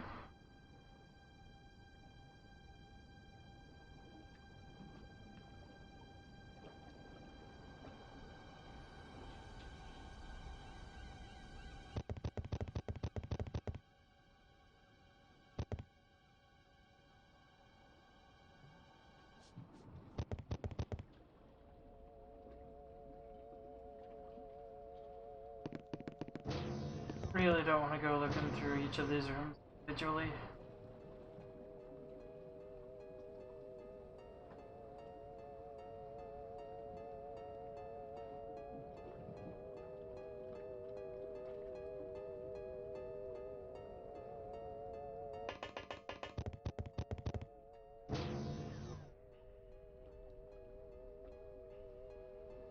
Assuming there's not that much danger in this direction if there's still living civilians.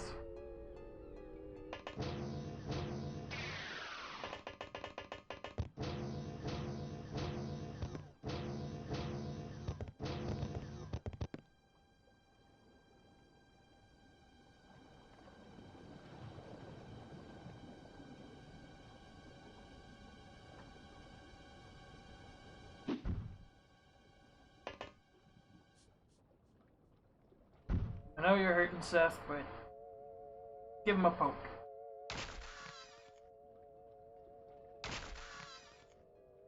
Thank you.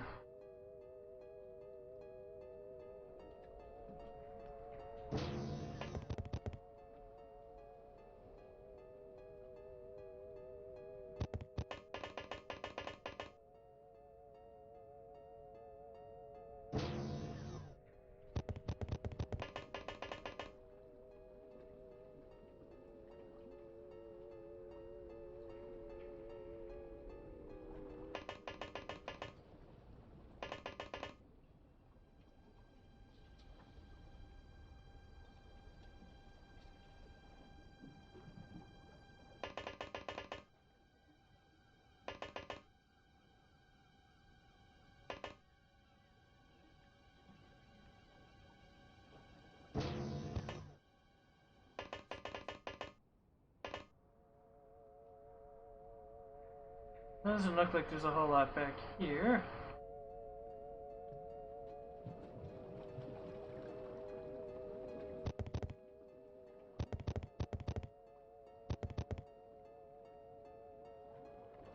What's up here?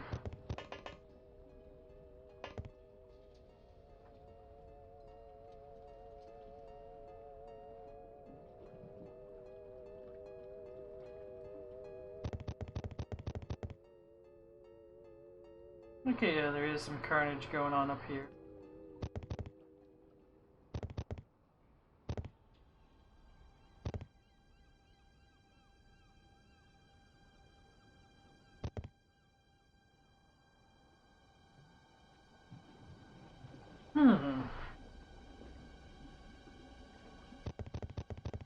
Troubling.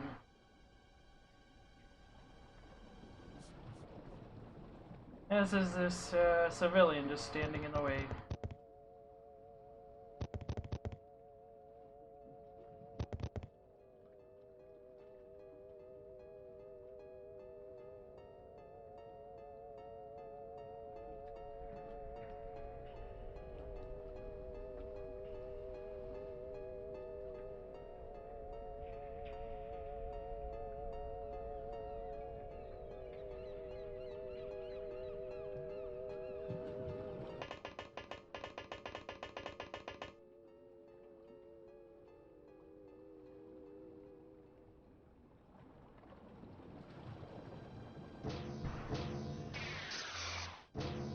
Okay, I think we found him.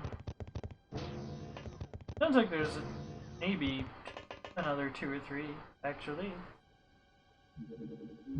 Alright. Save here.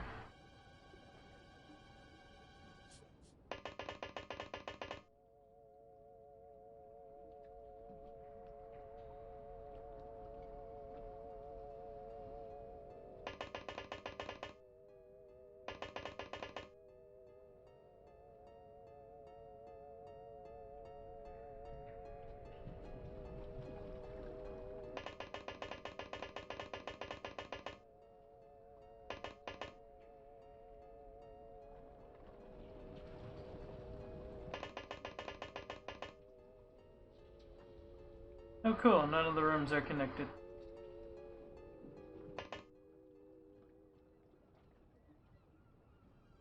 Except through this little walkway up here. Oh boy.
Mission's coming to a close, but good lord.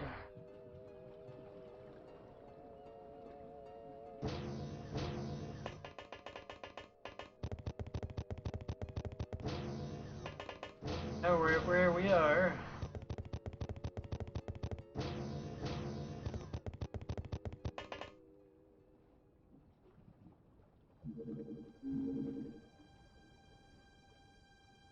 Not sure what dictates where a civilian goes.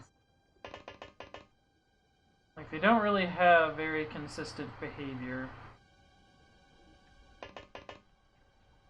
At least not that I've witnessed.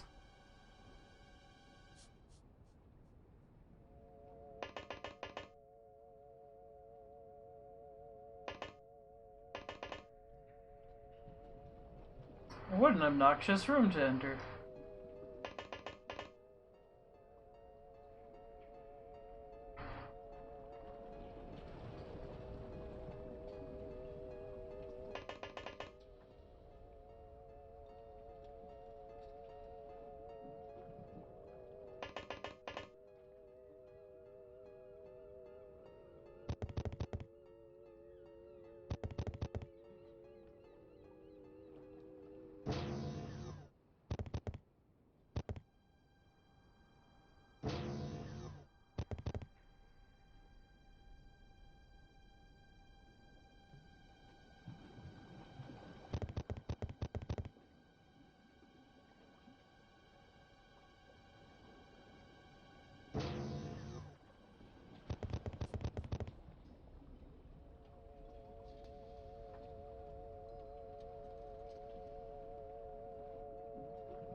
there's someone here in the movie theater.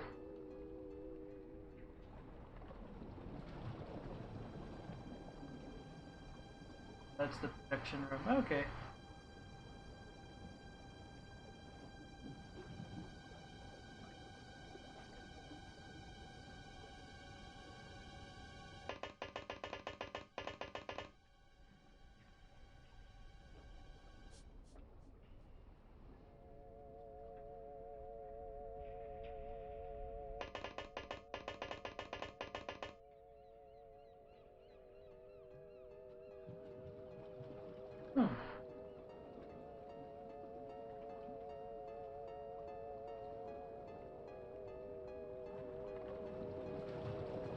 Lars hasn't gone.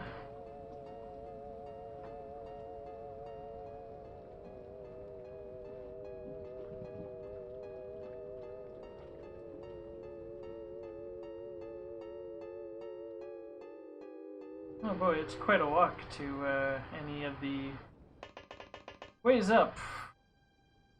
Wow, that is some awful design.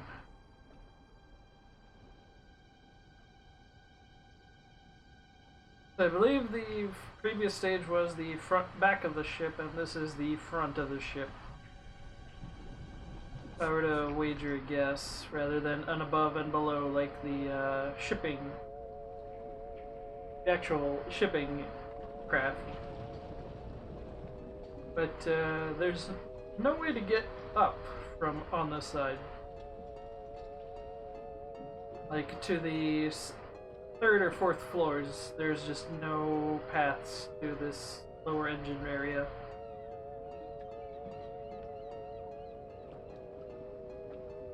Pretty sure there's nothing down here, so...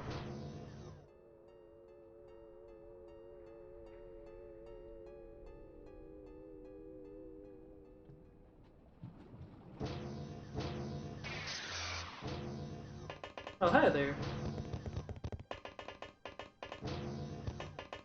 It doesn't seem like it should be a fair shot, but okay.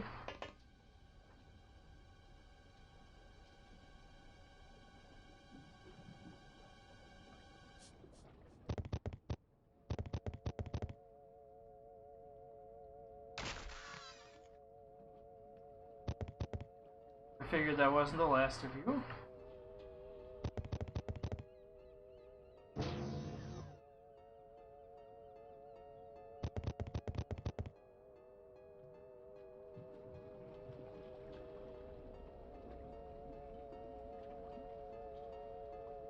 Measured how many time units it takes to kick down a door.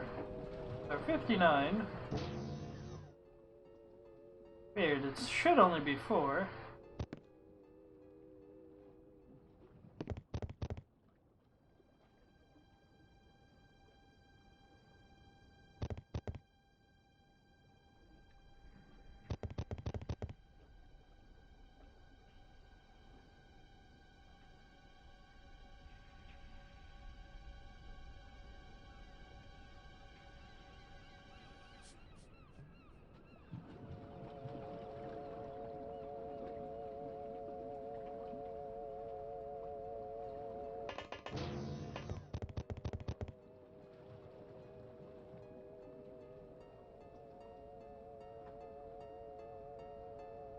I thought I had someone else up here.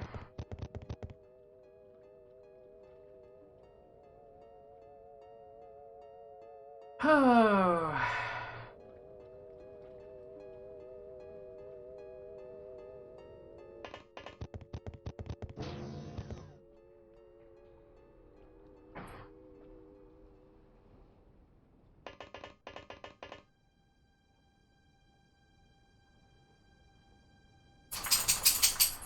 Hello there, Ozzy.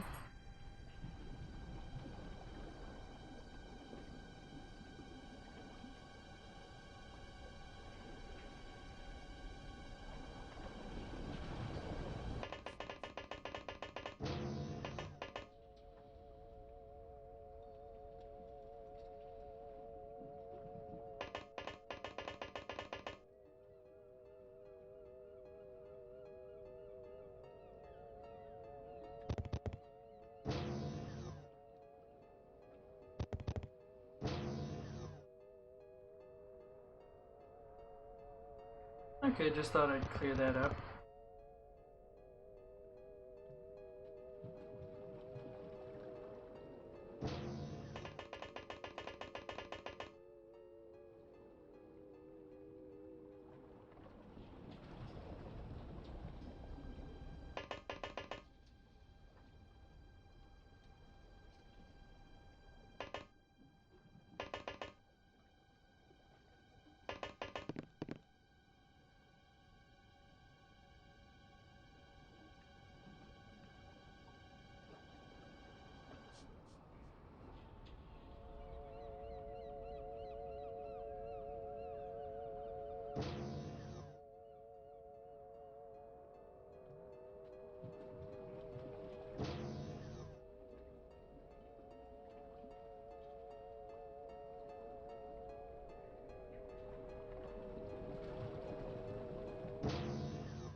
Sigh.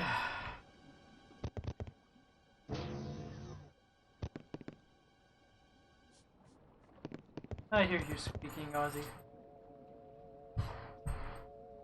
Hey, stop that.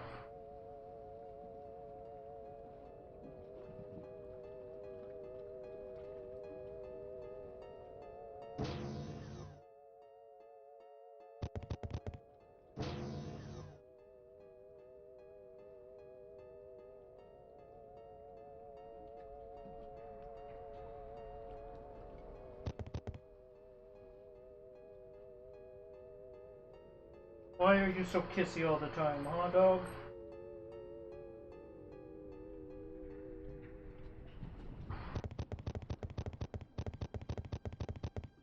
Hi. Hello.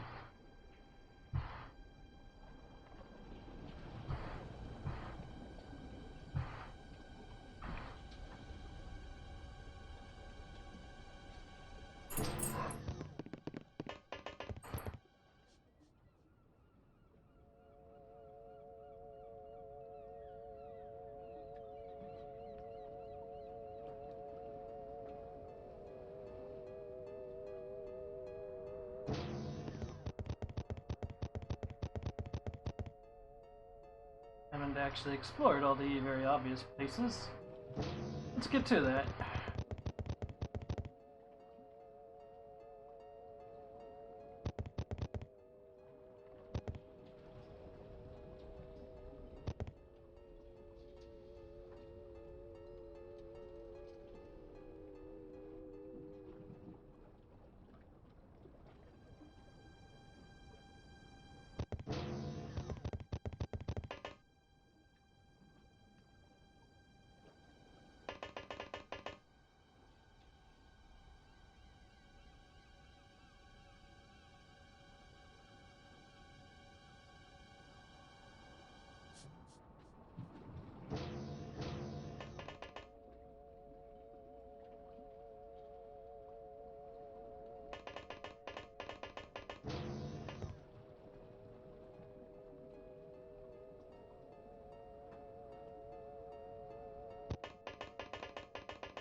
Oh, cool. Civilians just blocking that way entirely. Oh.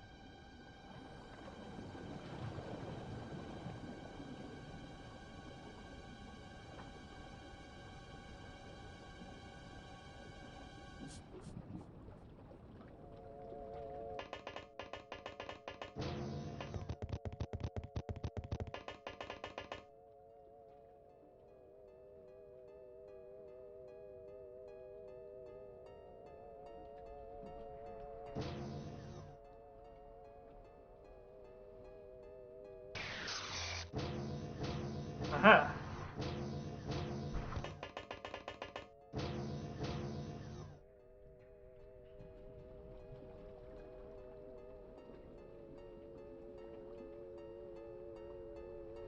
I'm just gonna save scum here and shoot for the moon. Great, that wasn't the last one.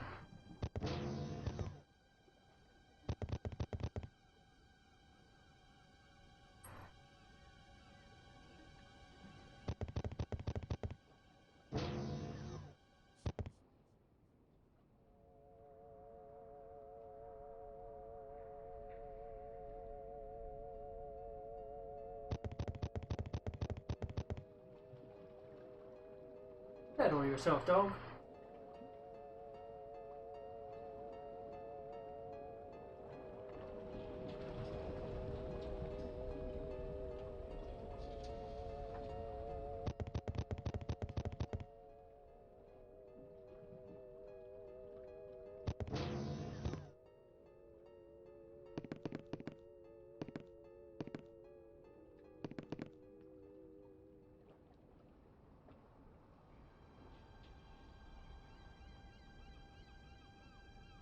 I wonder what this back room's for.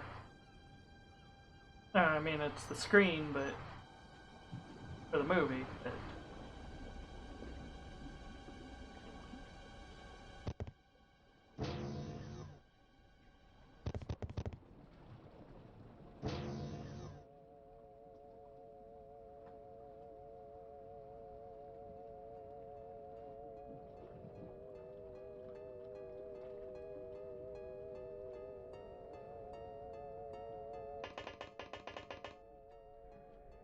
This poor, neglected dog who never gets any attention or love.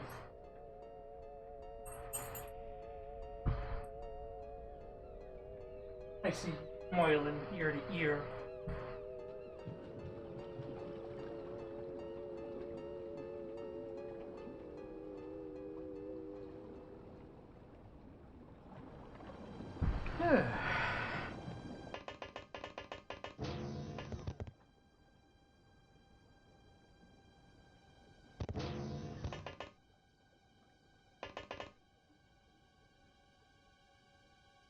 Also, really low on stamina. Or energy, rather.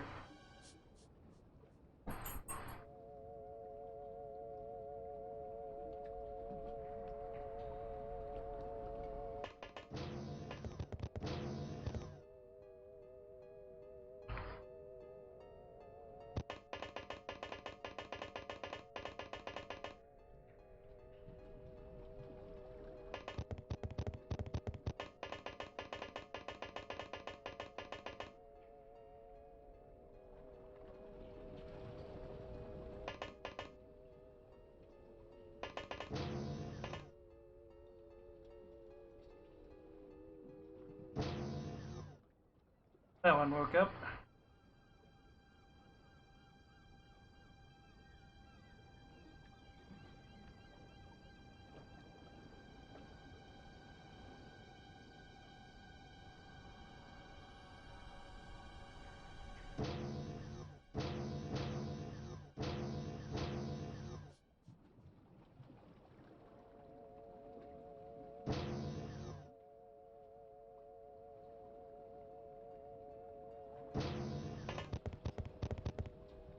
There you are, you weak.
think we're pretty much done. I don't know if it's just that one alien, or there's another one running around.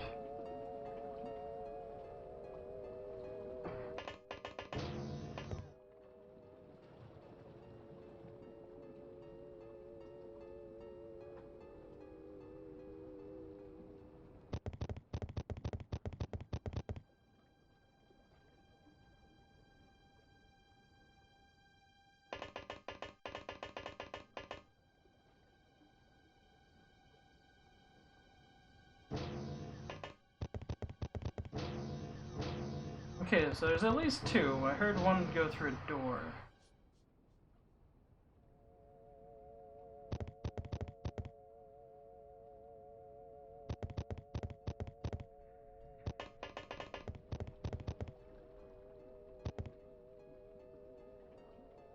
Gonna chase that one around a bit.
Aha!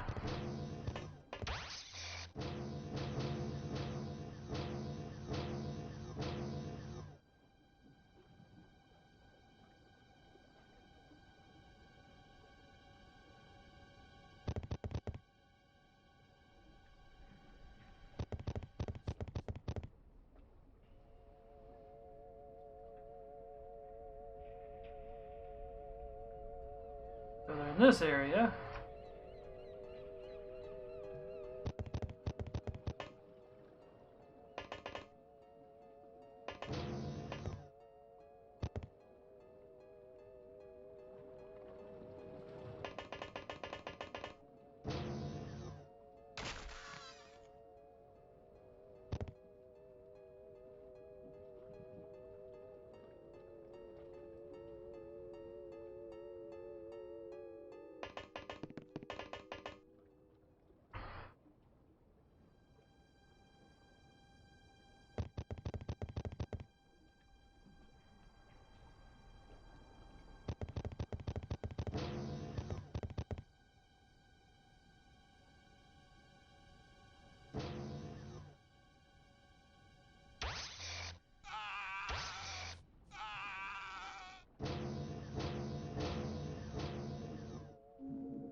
Once more with feeling.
gonna guess they're coming from this direction or this room.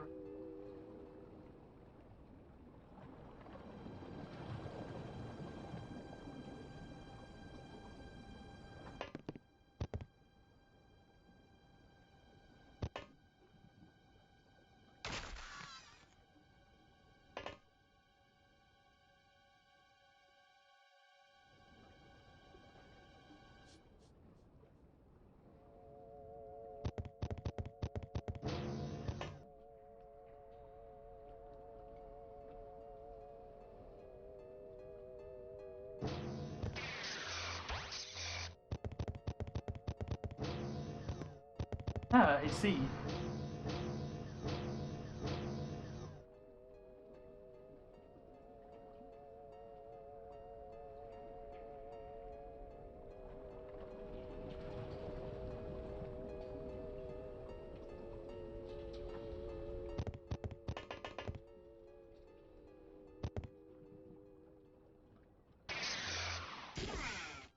And there we finally go. What an ordeal. That said, we got a really good score, because more of the civilians survived than died. Oh goodness. Ion, for some reason, didn't get any advancements. Neither did Tivador. Or Tivadar, however that's pronounced. Ayun got a promotion, but that's not gonna matter because we're gonna have to get rid of him. Constant Disappointment lived up to their name. Finally back at the Geoscape for the first time in this particular session.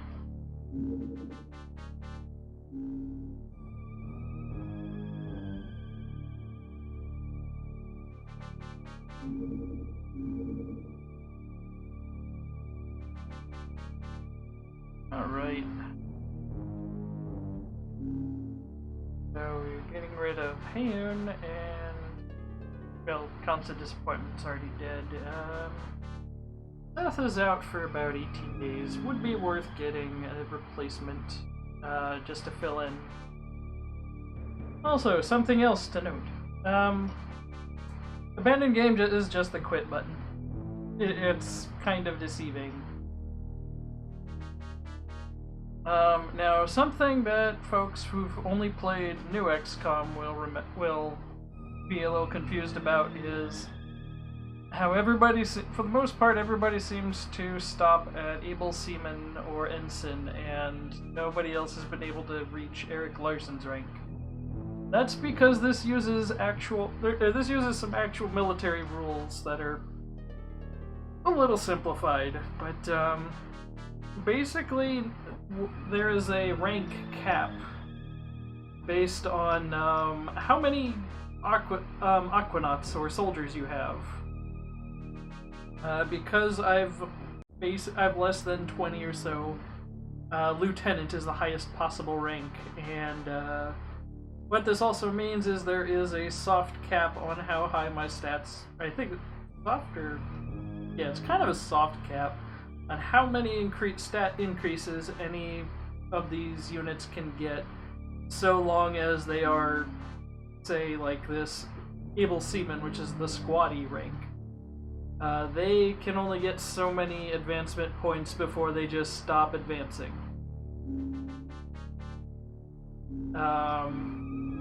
Which is why you'll see a lot of them, even if they have a ton of kills, they might not have as many advancements if they are not a higher rank like Ensign.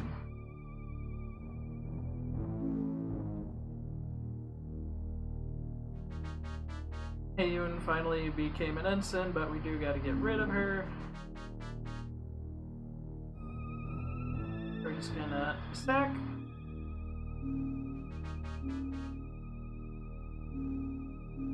Make sure we're getting about 3 more Aquanauts.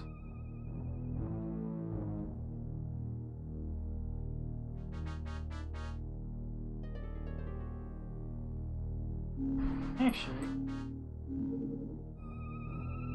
okay, we've got 2 more Aquanauts that are on their way. I think we only need to order the one then.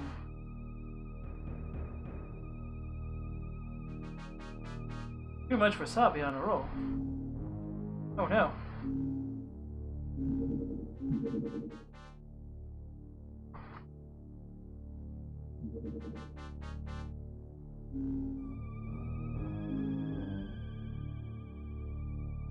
Get that research done. Got 2 Aquanauts. One with one heck of a pitching arm. Okay-ish accuracy, very slow. No reactions to speak of, not pretty average brave. Good. That is good news that you survived. Not terribly strong. Not entirely sure what I'm gonna do with Nicolay here. Ellen is a terrible shot, and in general, Ellen just can't hit anything. They're fast though. They're brave.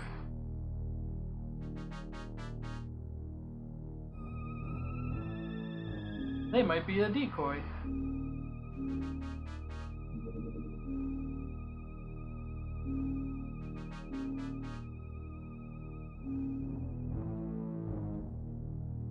Yes, if we have more soldiers, more of my soldiers can rank up, provided they have at least a few kills and have been on missions. I believe you need at least like 50 Aquanauts to have anybody close to commander rank, I think it is. And it does count across all of your bases, because like this is, each base has its own pool of Aquanauts. But the highest possible rank is based off of how many Aquanauts you have across all of your bases. I think you might need more than 50, come to think of it, but not super important really at the moment. Aha! Now we can get the Sonic Oscillator, which Sonic Oscillator makes it so we can actually keep up and shoot down ships bigger than a bread box.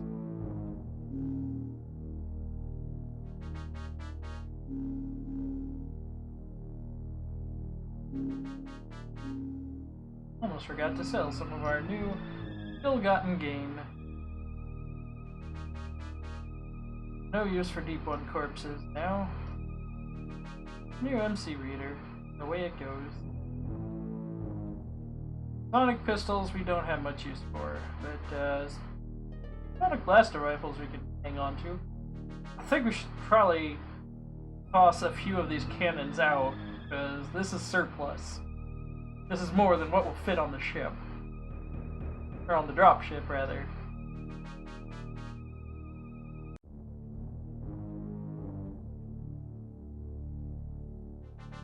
We have Thermic Lance and Heavy Thermic Lance, as well as Vibroblade. I don't recall which one's better than which. I assume this is the best. But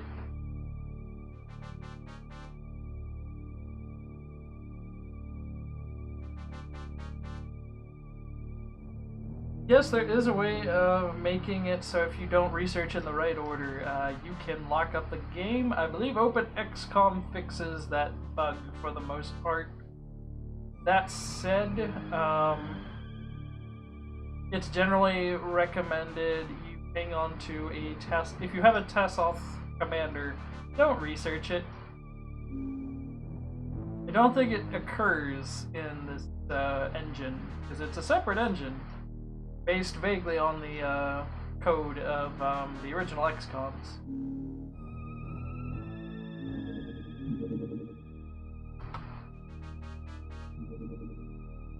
John Winther.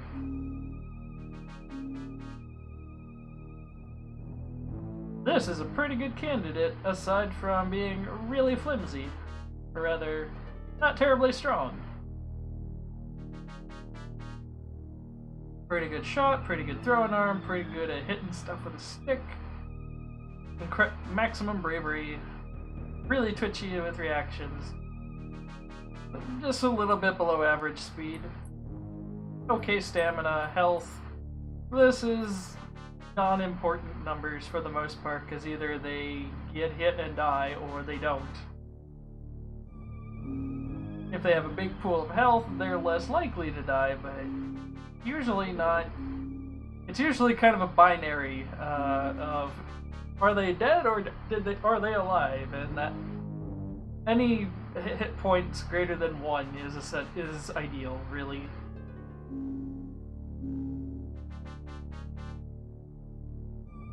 We have a lot of funds. We could probably set up a new base just for detecting crap.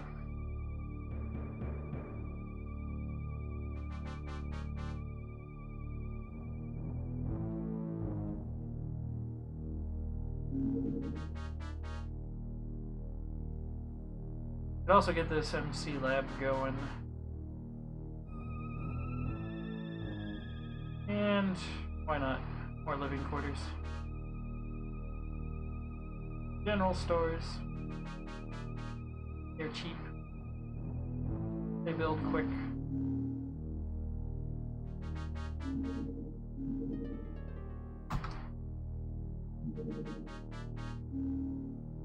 The heavy Goss.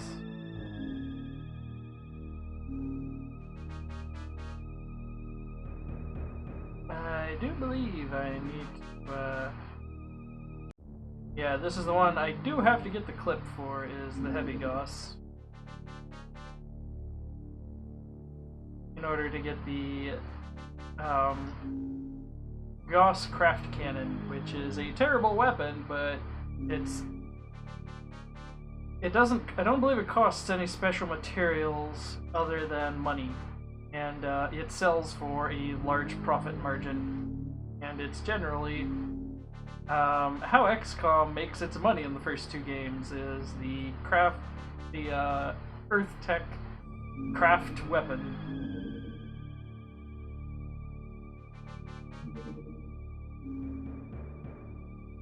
Also, Heavy Goss is underperforming in this one compared to the Heavy Laser. At only 75 damage. But, the Heavy Goss is cumbersome but extremely effective. It operates with 3 particle accelerators. Pardon. And is virtually unstoppable.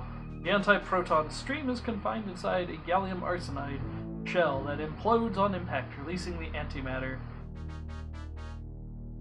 For some that's that dangerous sounding, the fact it's gallium arsenide and has filled with antimatter, you'd think it would do more damage than 75 points, which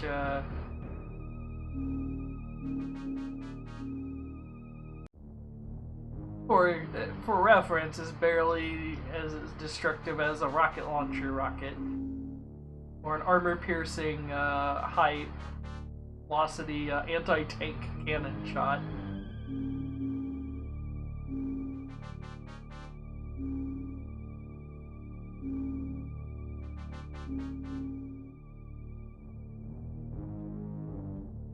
I do like the design of the Goss weapons, I just wish they were useful. They're kind of bad. Mainly because they require ammo, secondly because they do such pitiful damage.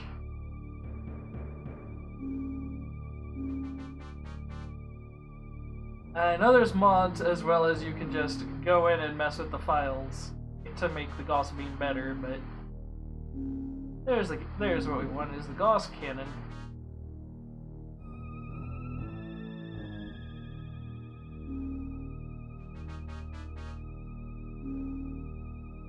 I can get the sonic oscillator here, but there's nothing to research. Whatever.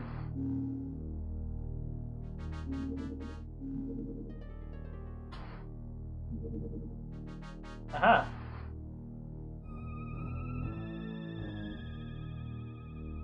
Heavy cruiser full of Aquatoids. Resource raid.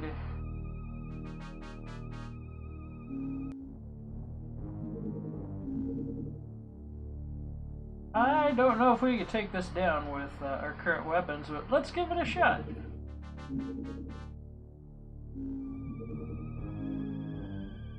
Huh. Where'd it go? Still in range of all of this detection.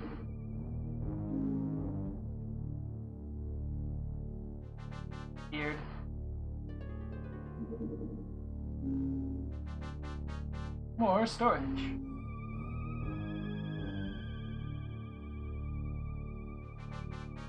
This is also a nice little breakdown of everything your base currently has. Defense strength, we don't have any, mostly because most of the base defenses that are worth it are pretty much at the end of the tech tree. The interim ones are kind of terrible.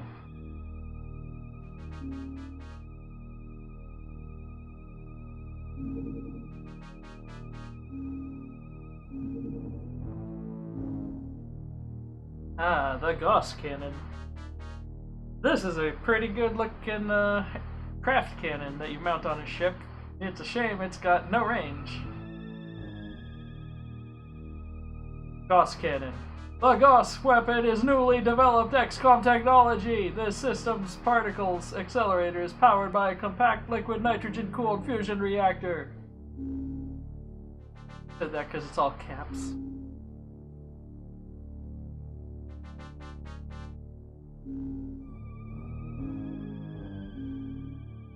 Got double the range of the craft gas cannon, but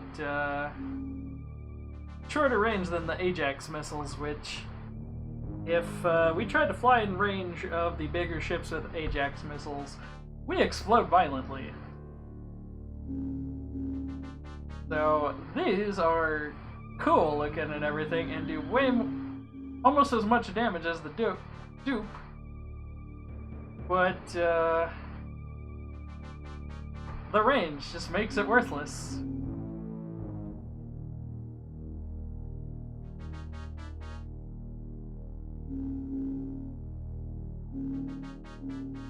It's also inaccurate.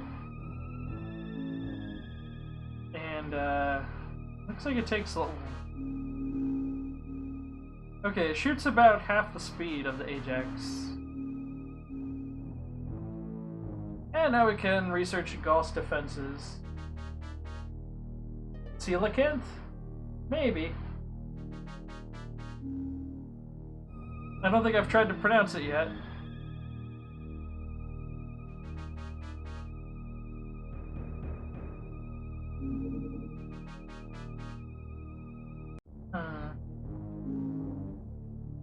I'll have you folks working on the new fighter flying sub. Gauss cannon ammo.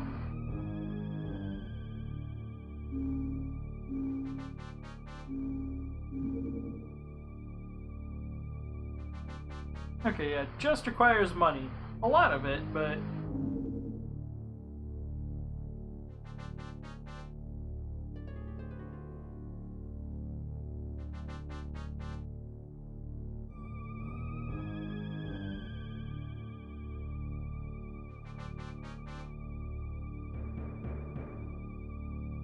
So, something else that OpenXCom... I might have said it Coelacanth before.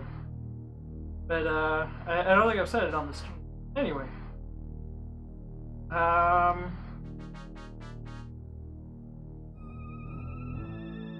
Yeah, but it's still probably a coelacanth. I don't know. Something new to OpenXCom is this little sell button, which I think I mentioned briefly before.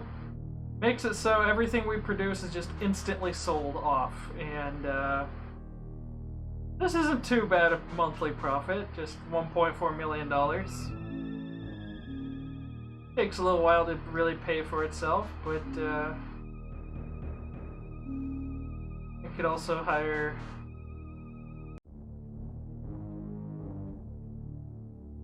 at least 10 more.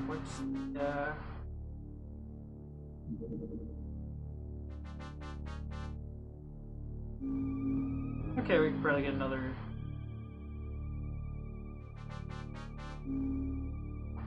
That'll probably give us a pretty good manufacturing speed as well as base for getting stuff built.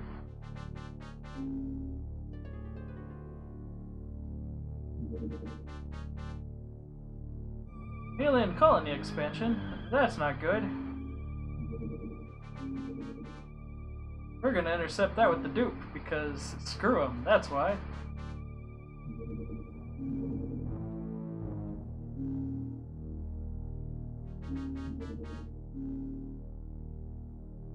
Does lead me to believe there might be a colony, like, right around here.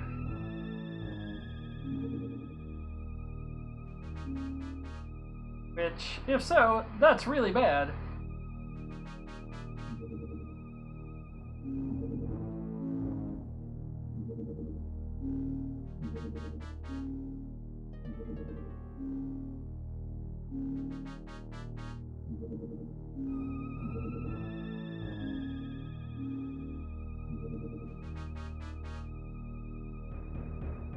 And since we have a higher production speed, we can also cram in more units in a month.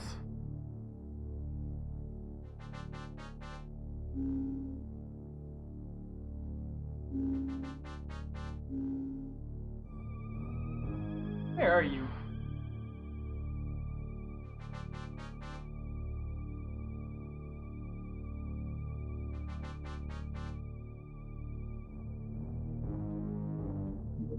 I don't recall if you need something special to detect colonies. Like alien origins research or something.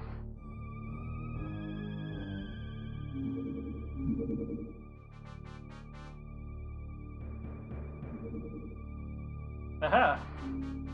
The Manta. Manta high-speed craft! A one-man intercept flying submarine closely resembling ion-powered alien ships. A highly effective strike craft in the escalating conflict. Now, the Manta is a pretty rad ship, mostly because it goes disgusting fast. 4,600 speed. Gets there pretty quick. Not a huge fuel capacity, though. It does have 2 weapon slots. Can survive 400 damage, which, for comparison, is almost 4 times as much as the Barracuda, which is our current interceptor.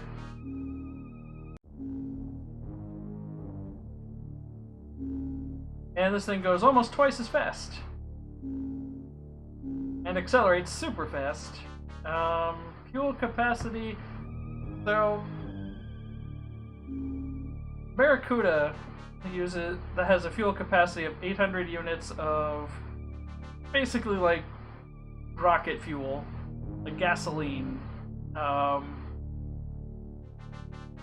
This is kind of abstracted by the monthly upkeep of the Barracuda, whereas the Manta uses Zerbite to refuel, which, this doesn't really have much upkeep. I don't believe this has an upkeep cost other than if you run out of Zerbite, this goes nowhere.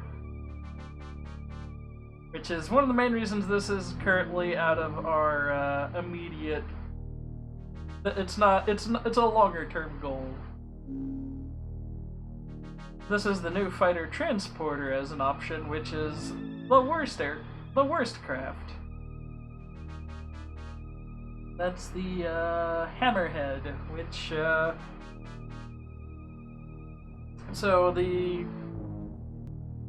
like in the first game, there's an intermediate ship before you get to the ultimate ship that you use to win the game. In the first game, the final ship was the Avenger, which in the new XCOM, that's what the base is in XCOM 2.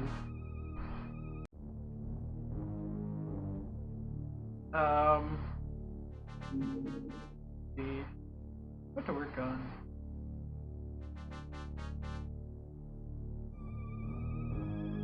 This might be worth investing in.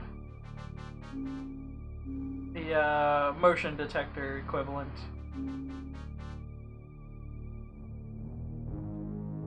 We do have the coelacanth, whatever, that now uses Gauss. Which, boy, that certainly is a thing.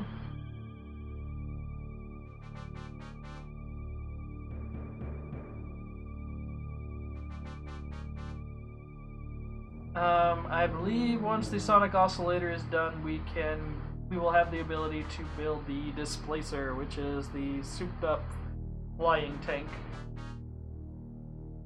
I might have said it in the first part as Coelacanth. It's not great. Where would that be? There it is.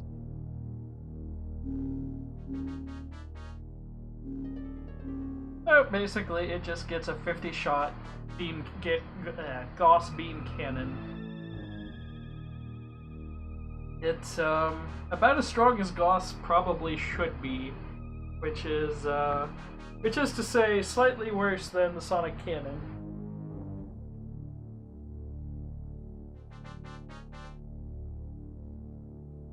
On top of that, Gauss counts as a separate damage type than bullets or rather the harpoons or the armor piercing, or what was the other one?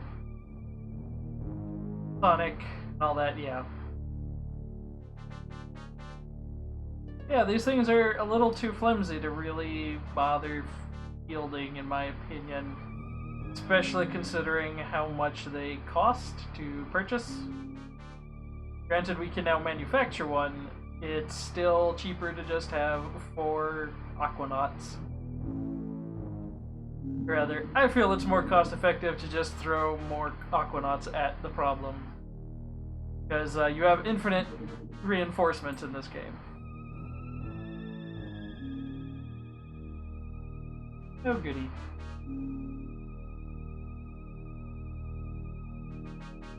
Yep, we're good on living quarters.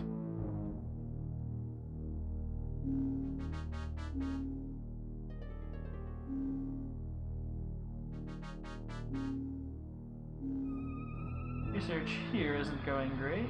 Let's get some more scientists. Hot dang. We now can make the Sonic Oscillator, which has longer range than the dupe. About half the speed. Shoots about twice for every 1 Ajax missile that gets shot. Okay accuracy, not great. Stupendous damage. More than the dupe had. A powerful auditory oscillator creates waves of sonic force, destroying the target by vibrating its molecular bonds apart. We can also now work towards sonic defenses, which are, they're okay. Not great, but okay.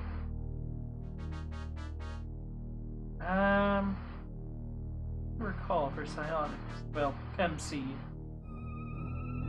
Okay, we do need to research the MC reader. Let's rip this band-aid off.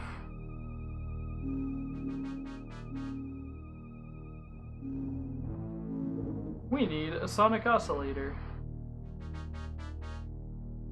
Pronto.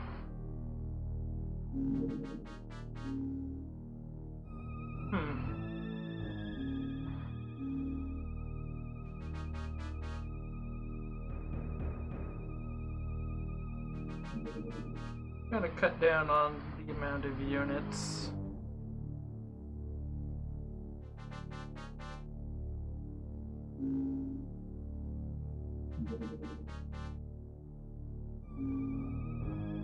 Yeah, let's give it 7 days.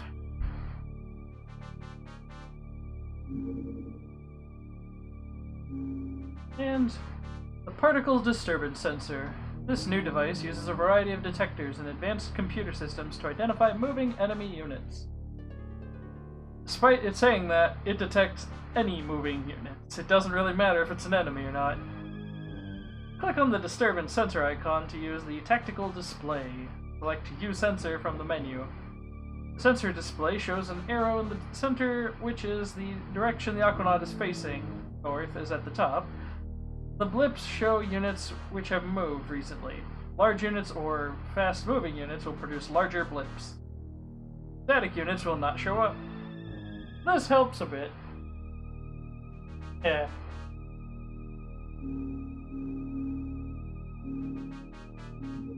I don't know about that. But,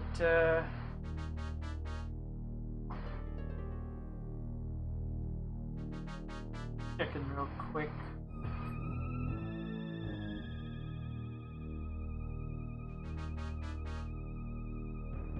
Take a look at some Sonic defenses.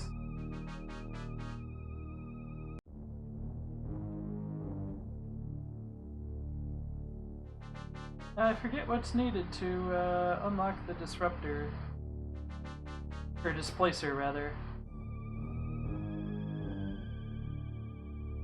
Sonic Oscillator, but also the Manta, which I've got both.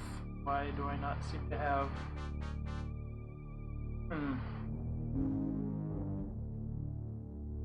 I might have just missed the prompt, too. Oh, yeah, I do have the displacer. Okay, displacer. I don't understand the design of these things, but other than vague shape with a tube. The alien technology has redefined the submersible weapon system. The ability to utilize ion displacers means that SWSs are no longer restricted to the land seabed. Sonic weaponry gives a real advantage in battle.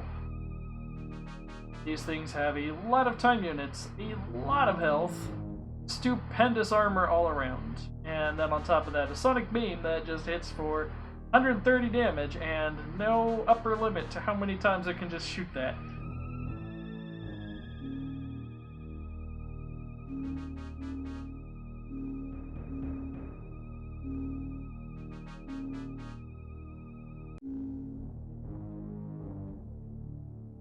Displacers in general are a bit more worth using, but they're mostly for scouting.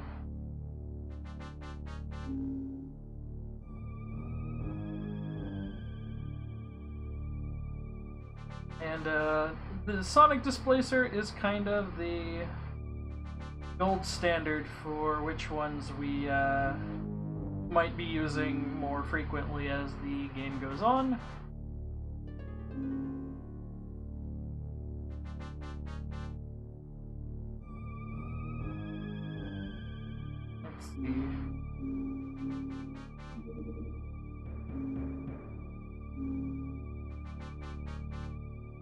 Alright, we need another lab. Let's transfer those 20 scientists to Arcticom, along with... send a Calcinite.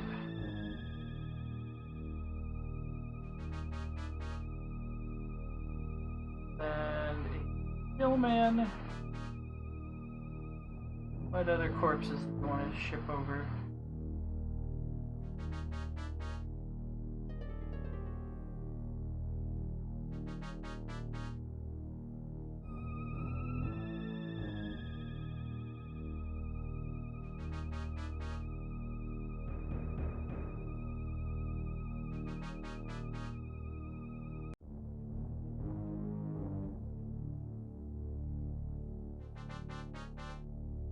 I suppose we could start sending over,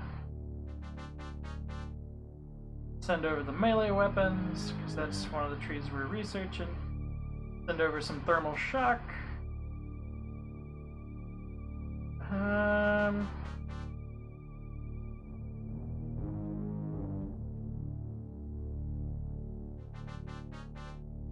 We got some Tassoth, too. Tassoth, I think we need the MC Reader done first before we research either of them.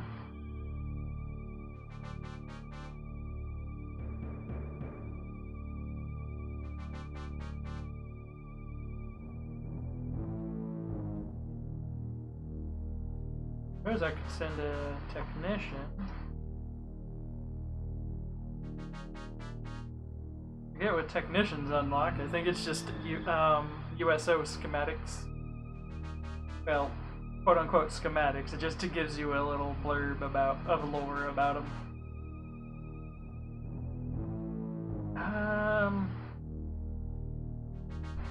think that's about all we really need to send them. Maybe the learning arrays while we're at it. Why not? We need to shoot down some more USOs.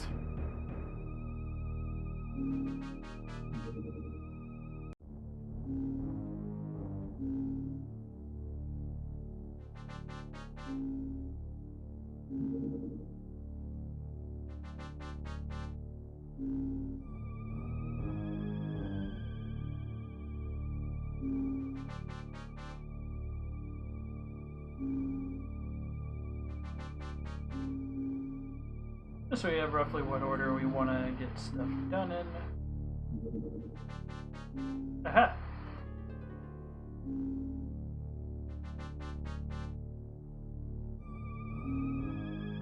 I'm trying to remember how we use the MC Lab. I think it's something we assign folks to at the start of the month. It's been a long time since I've... Oh hey. Sonic defenses. Sonic oscillator defenses provide powerful and efficient protection against aggressors.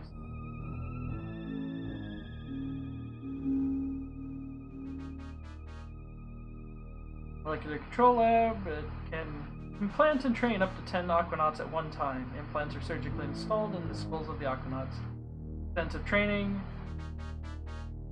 allows them to utilize their implants. Implant skills are used in conjunction with a molecular device and can be used for attacks during combat. So we're probably going to need to have an extra pool, bigger pool of Aquanauts just to cycle through this. Okay, so for comparison, the torpedo defenses, this is what we start with. They have a 50% chance of hitting. When your base is attacked, basically all of your defense values are added up, and each one makes an attempt to hit. And if they succeed at this percentage, they deal this much damage to the alien USO, and for every like 100 some odd points, every few hundred points of damage it does, you have that many less aliens invading your actual base. There's a base Dewaki that makes it so all of your defenses get a second shot. But this does about 500 damage. For comparison, the Sonic defenses here have a 70% chance of hitting and do almost double the amount of damage.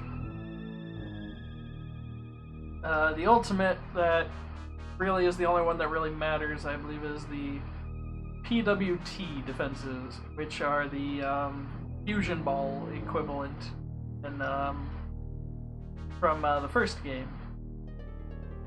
Fusion ball being based off of the blaster bomb technology, but scaled up to being anti-vehicle instead of anti-personnel, which is really scary. But they're pretty. I believe they're 90 or 100% chance of hitting, and they do. I think they're like 1,400 defense per, 1,200 per. And if you build a couple of them, you can basically just erase battleships that are trying to attack your base.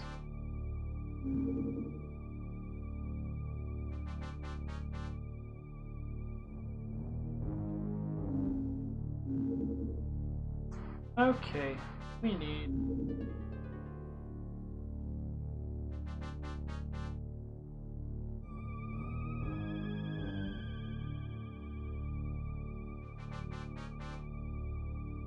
I think 2 is good for now.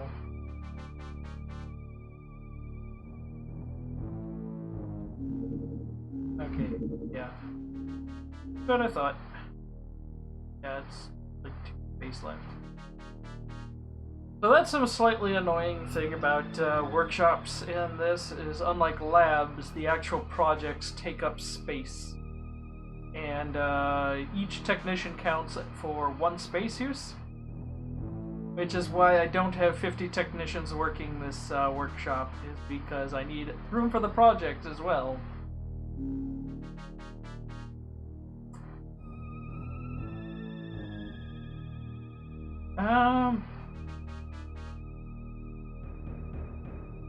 trying to recall if June is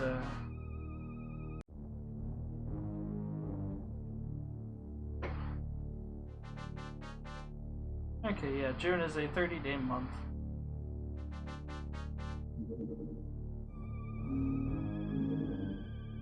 Okay, cool. Let's get back to manufacturing garbage to sell.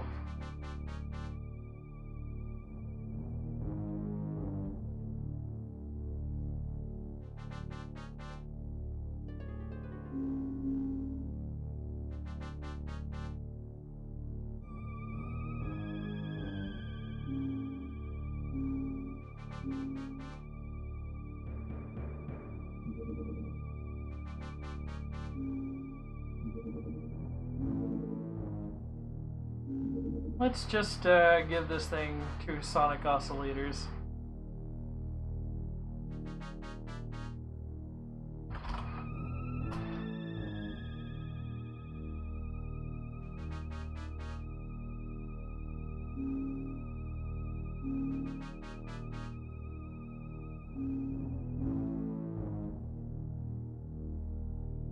Yeah, that took a bunch of my most of my Zerbite.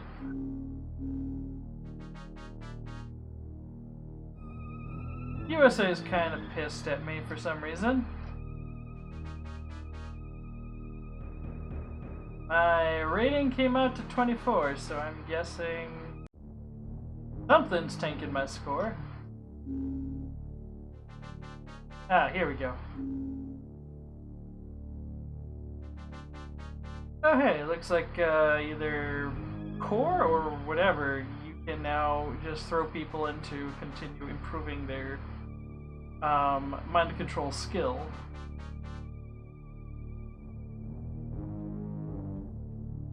Looks like we're gonna have a bunch of rookies.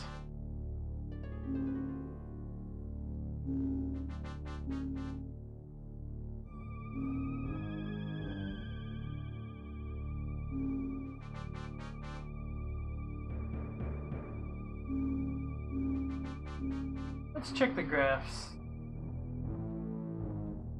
It looks like there's a bunch going on in the North Atlantic.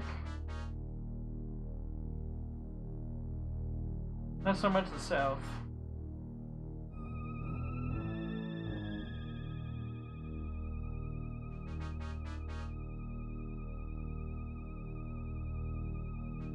Like aliens have been doing shenanigans in the US. What that means is we should probably build a new detection base, like roughly about yeah.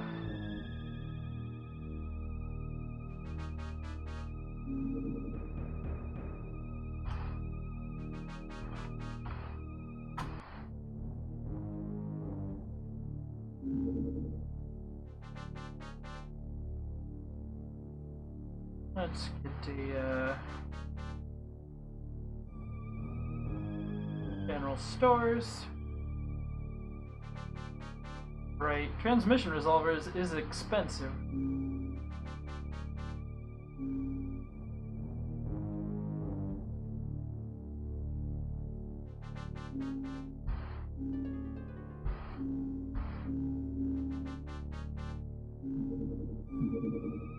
Let's go ahead and make a save here. It's the 1st of July. I've been going at this for about roughly 3 hours. I'm kind of debating, should I go another hour or should I call it?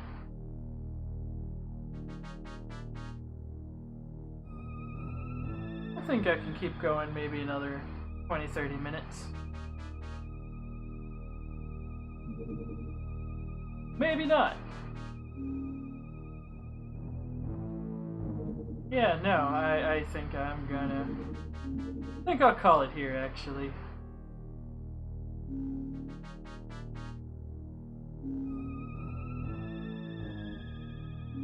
Especially because I don't... Oh, hey, I can actually use all these soldiers while they're getting my matter control training. That's good to know. Anyway, thank you all for coming. I'm gonna look for someone to raid you over onto.